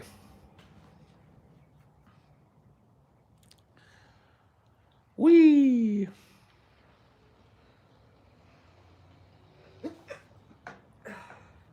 Bless. I'm trying to hold that one in, but Why? I'm gonna do it. Just let it fly, baby. That's what I do when I'm out here. Pop an eyeball out if you hold a sneeze. How do you guys vet vendors for your merch? Process of elimination, usually. I mean, we found a really good one now. We were using Teespring for the longest time, and to be frank with you, like back in 2015, 2016, Teespring was way higher quality. They've moved to a different style of printing or manufacturing that's way cheaper. And we had bad luck with using them on a couple of our earlier DFF shirts. And so now we're using, I'm trying to remember the name of the vendor we're using for our merch. Bonfire, that's it. Is the company that we're using for our merch now. And they have been like, I'm so happy with the merch that I've gotten. Of course, like every time we get a new piece of merch, we all order a piece for ourselves and our wives. And with the exception of Amelia getting a misprint, which is actually pretty fucking cool. The DFF shirt that has all three of us, she's got a misprint where my beard is white. Your hair. And my hair. Like whatever color it was that was used for my beard and hair, and part of like the highlights in Scotty's hair, but that's less noticeable. So it's the same shirt, but my beard is like literally like Gandalf white. And when she first got it, she was like, "Oh man, mine is fucked up." And I was like, "Oh, that sucks, baby." I was like, "I'll order you a new one." But then I was looking at it and I was like, "Dude, yours is way cooler." Like you've actually got like maybe like a one of one. Can you see? Do you have it? Do you know where it is, babe? It's probably not too hard to find. I mean, don't if you have to dig for it, don't worry about it. But if it's somewhere that's easy to find, I have some really unique merch coming that I want to send you soon. Dope, dude. I'll wear it for sure. I'll buy it, dude. You ain't got to send me that shit.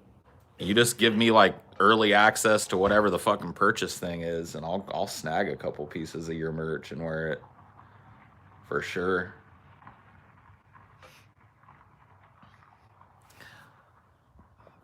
I want to sell art on shirts or phone cases or anything like that, but I'm worried about a vendor being able to own the art I use with the service permanently or any weird TOS like that. Of course, dude. Of course, Marshall. You know I'm going to cop a couple pieces.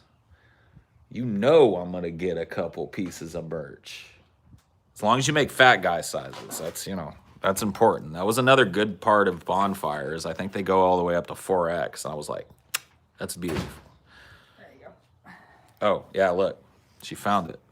So this is Amelia's deep fat fried shirt. And as you can see, it's got a misprint on it. See Wizard Beard Paul? Huh? What do you think of that? Pretty dope, huh? You can see some of the white highlights in Scotty's hair too are white, but like it's really apparent in mine because whatever color they use it's just a misprint. So yeah, pretty dope. Thanks, baby. Yeah. Finally got to show that off to people. Is that old man Paul? It is. It's Wizard Paul.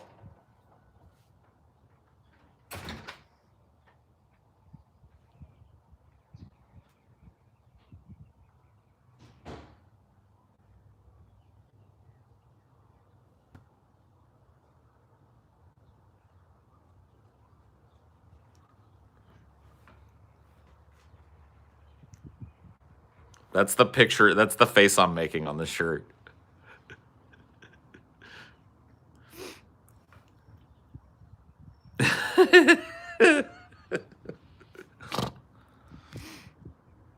I mean, I know I've probably made that face before.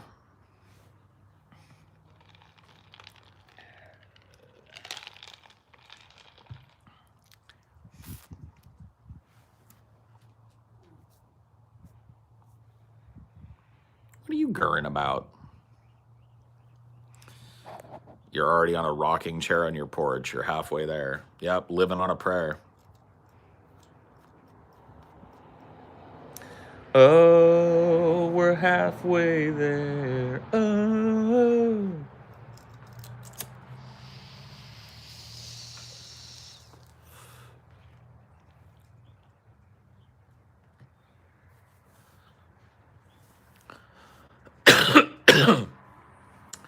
Wizard Beard Paul.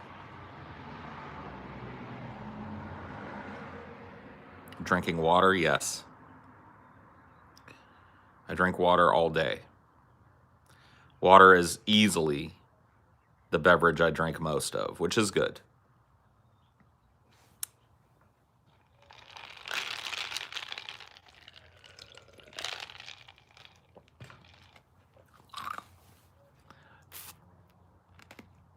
With a little bit of ice. Because I like that, Holmes. I like that.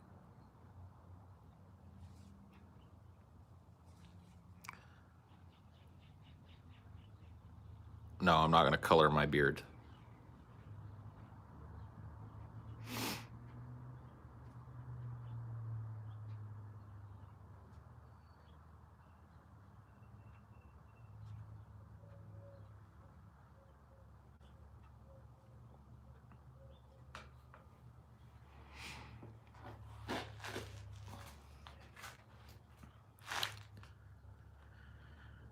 Have I ever dyed my hair? Back in high school when it was like popular to bleach your hair, I did that.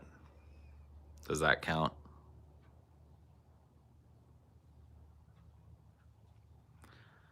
Well, yeah, frosted tips is what everybody was going for. Because like what you would do back in the day is, because it's super easy to bleach your hair, especially if you've got like your hair short cropped. Like in the 90s, there were two styles in the 90s. There was the kind of like grungy, I've got longer hair kind of thing going on in the 90s, and then there was the short kind of cut, spiked up in the front, bleached look. And I had that in the 90s. So, yeah. You would bleach your whole head, and then within a couple of weeks, you would have basically frosted tips. Like, you'd have like roots, and there's a look to it, you know? Any pics? I've got some pics of me with hair like that, yeah.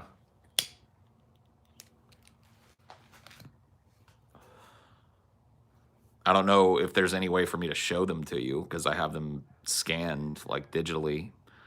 I took a bunch of pictures of pictures when I went to my mom's house the last time. It was about a year and a half ago or something.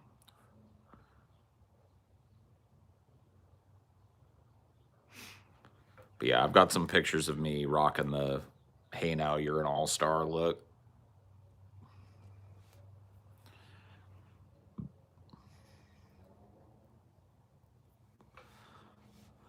All that glitters is gold. Only shooting stars break the mold.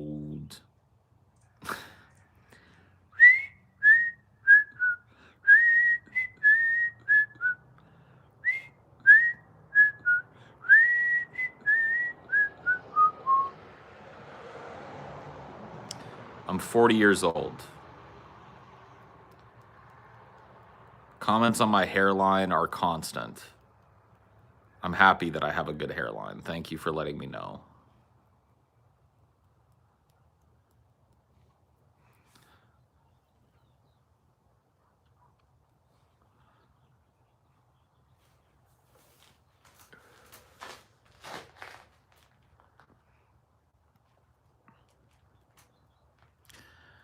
Oh yeah, they always give TJ shit because his hairline is receding like most people's do. It's just mean. They're always talking about TJ's fucking hairline and making it like it's some kind of competition. Like I beat TJ because I have a better hairline than he does. I didn't do anything for this fucking hairline. Just happen to be born into a family that doesn't have a whole lot of male pattern baldness in it. My dad still has a full head of hair. He's pushing 70 now. My granddads on both sides of my family died with full heads of hair. You know, there is baldness in my family, but it's like kind of like off my tree, off of the branch that I'm on, you know? They say that, like, if you're a dude, that the fucking guy that, like, if you want to know whether or not you're going to be bald, that you have to look at your mom's dad.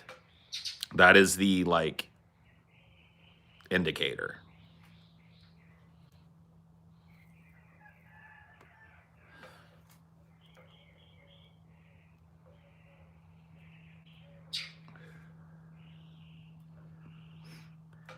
Like, it doesn't necessarily mean that you will go bald if they were bald, but if you want an indicator of the probability of what you're going to look like at what age, you should look at pictures of your mom's father if you have those.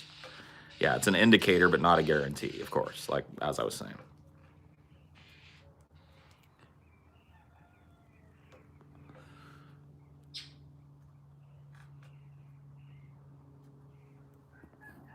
I think it's cool how you're only a few years younger than my father, and yet you seem to have less in common despite growing up at a similar time. I mean, like, I don't know. I don't know how to respond to that. I don't know your dad. He and I might agree on more than you think we do, but maybe not.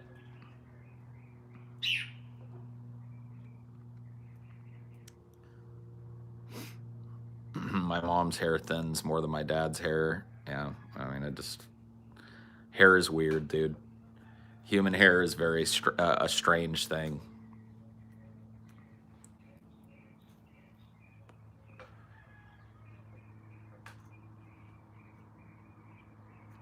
Captain Jean-Luc Picard of the USS Enterprise. Captain Jean-Luc Picard of the USS Enterprise. Captain Jean-Luc Picard of the USS Enterprise. Captain Jean-Luc Picard of the USS Enterprise. Captain Jean-Luc Picard of the USS Enterprise. Captain Jean-Luc Picard of the USS Enterprise.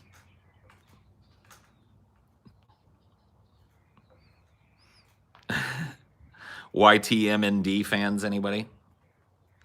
No?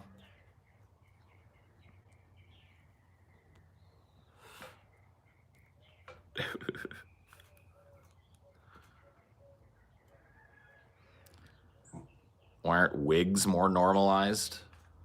I don't know. People do seem to get made fun of wearing wigs. I think it's probably just because, like, it's not necessary anymore. Like, I guess it's not for other people to decide what is and isn't necessary for people to wear, but wigs do kind of look kind of silly usually.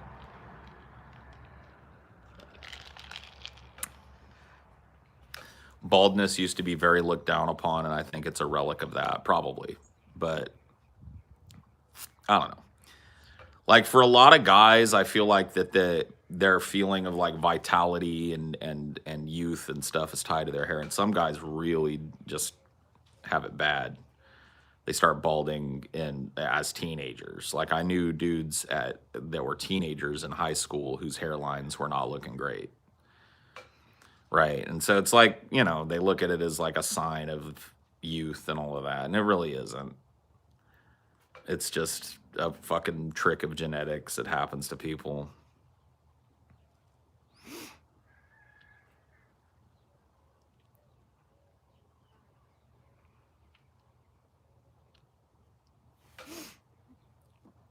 You're trying to wear something out of insecurity, and people like to poke at people's insecurities. Yeah, I mean, that's probably what the wig hate comes from. A lot of the wig shit probably flows forth from that. What's happening? You tipped. You tipped and you fell. How old are those shoes? The shoes that I'm wearing, I've talked about them already. I'm wearing a pair of Airwalks that are probably close to 20 years old, maybe 15. I don't know. I'd have to really think about it. I remember where I bought them. I was married to my ex-wife at the time that I bought them. It was a long time ago. I've owned them for a very long time.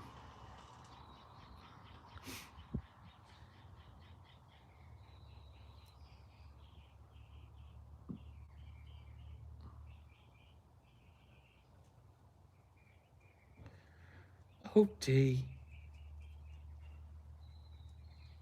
Come here, fluffy boy. Can I pet you? Thank you. You chilling out a little bit now? You feel a little better? You chilling? Intense. You want a little doggy massage? Give you a little doggy massage and some butt pats. That feel good? Want a little more? You're doing good. He seems to have chilled out. He got his piss and vinegar out. He found his ball. I think maybe he was angsty because he had lost his ball. We went and found his ball for him finally. Oh, you got cockabur on your butt. Can I get it? I'm gonna get it, okay?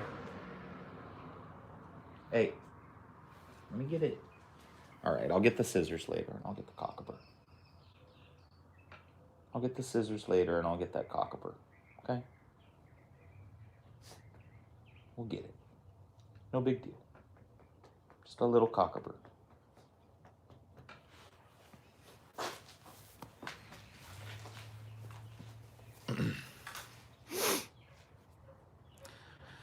Just hoping for post-COVID world, looking into ways to go into Vegas on a budget, at least lose enough to get a free room, drinks, and or buffets. Yeah. I don't really care for Vegas all that much, to be honest with you. I'm not a big gambler, though, so. Dynor just turned 5 this year. He's 5 years old.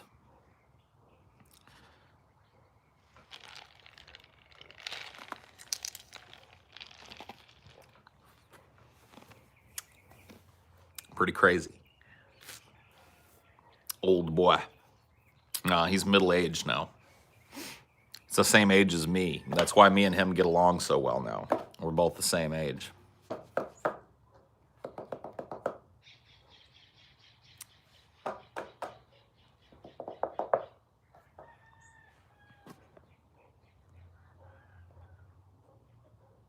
Will Propecia give you cancer?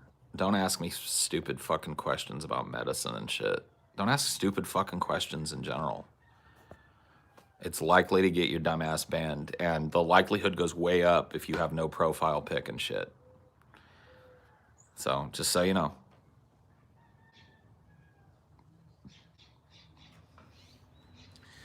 Right. Yeah, pretty soon Dinor will be my dad, and I'll have to fucking defer to him. But right now, you know, we still have that. We've developed like a peer relationship now.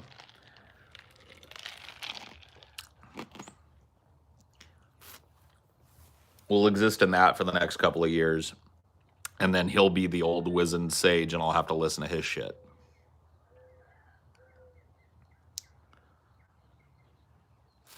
I'll have to put up with his shit, you know what I mean? Buddy cop duo, yeah. Riggs! I'm too old for this shit, Riggs. Hello, Jason. How are you? So he'll tell you to stop barking. Yeah, he'll probably will.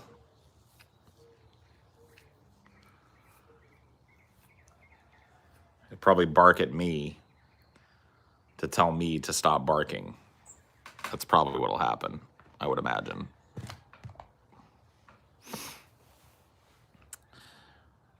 Oh, man. What a day. Nothing ever changes. Anyone can see. Nothing ever changes. Nothing ever changes for me. Damn, Logan is simping for that Jason dick. Is Amelia Dinor's stepmom? Amelia's Dinor's mom. Dinor has multiple moms. And grandmas. And a whole crazy family tree.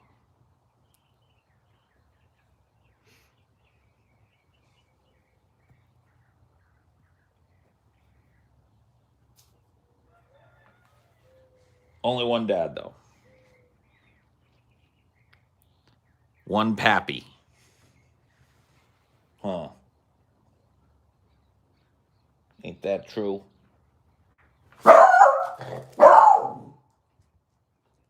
Good self-control. Come here. Come here. Good boy. Good boy stopping yourself before you went completely ballistic. There's no need. That was just a guy jogging. He was just jogging, okay? He's allowed to jog. He's on his way out. What do you got in your stash here? Oh, man. Oh, boy.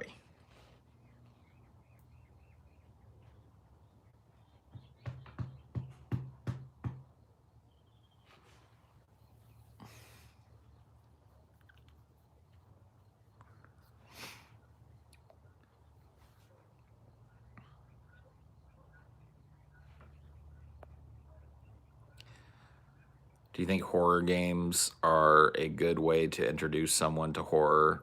What ones would you use to introduce people to horror?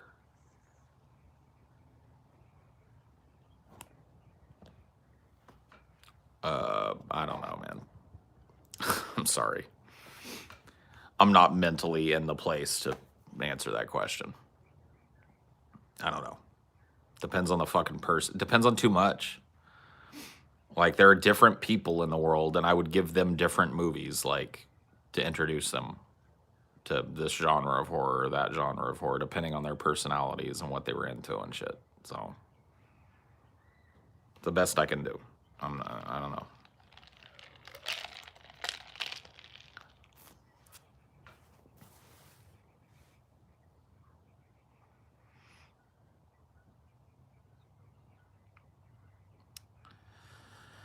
All right. Well, I think I'm done. Thanks for chilling. I'll see you guys.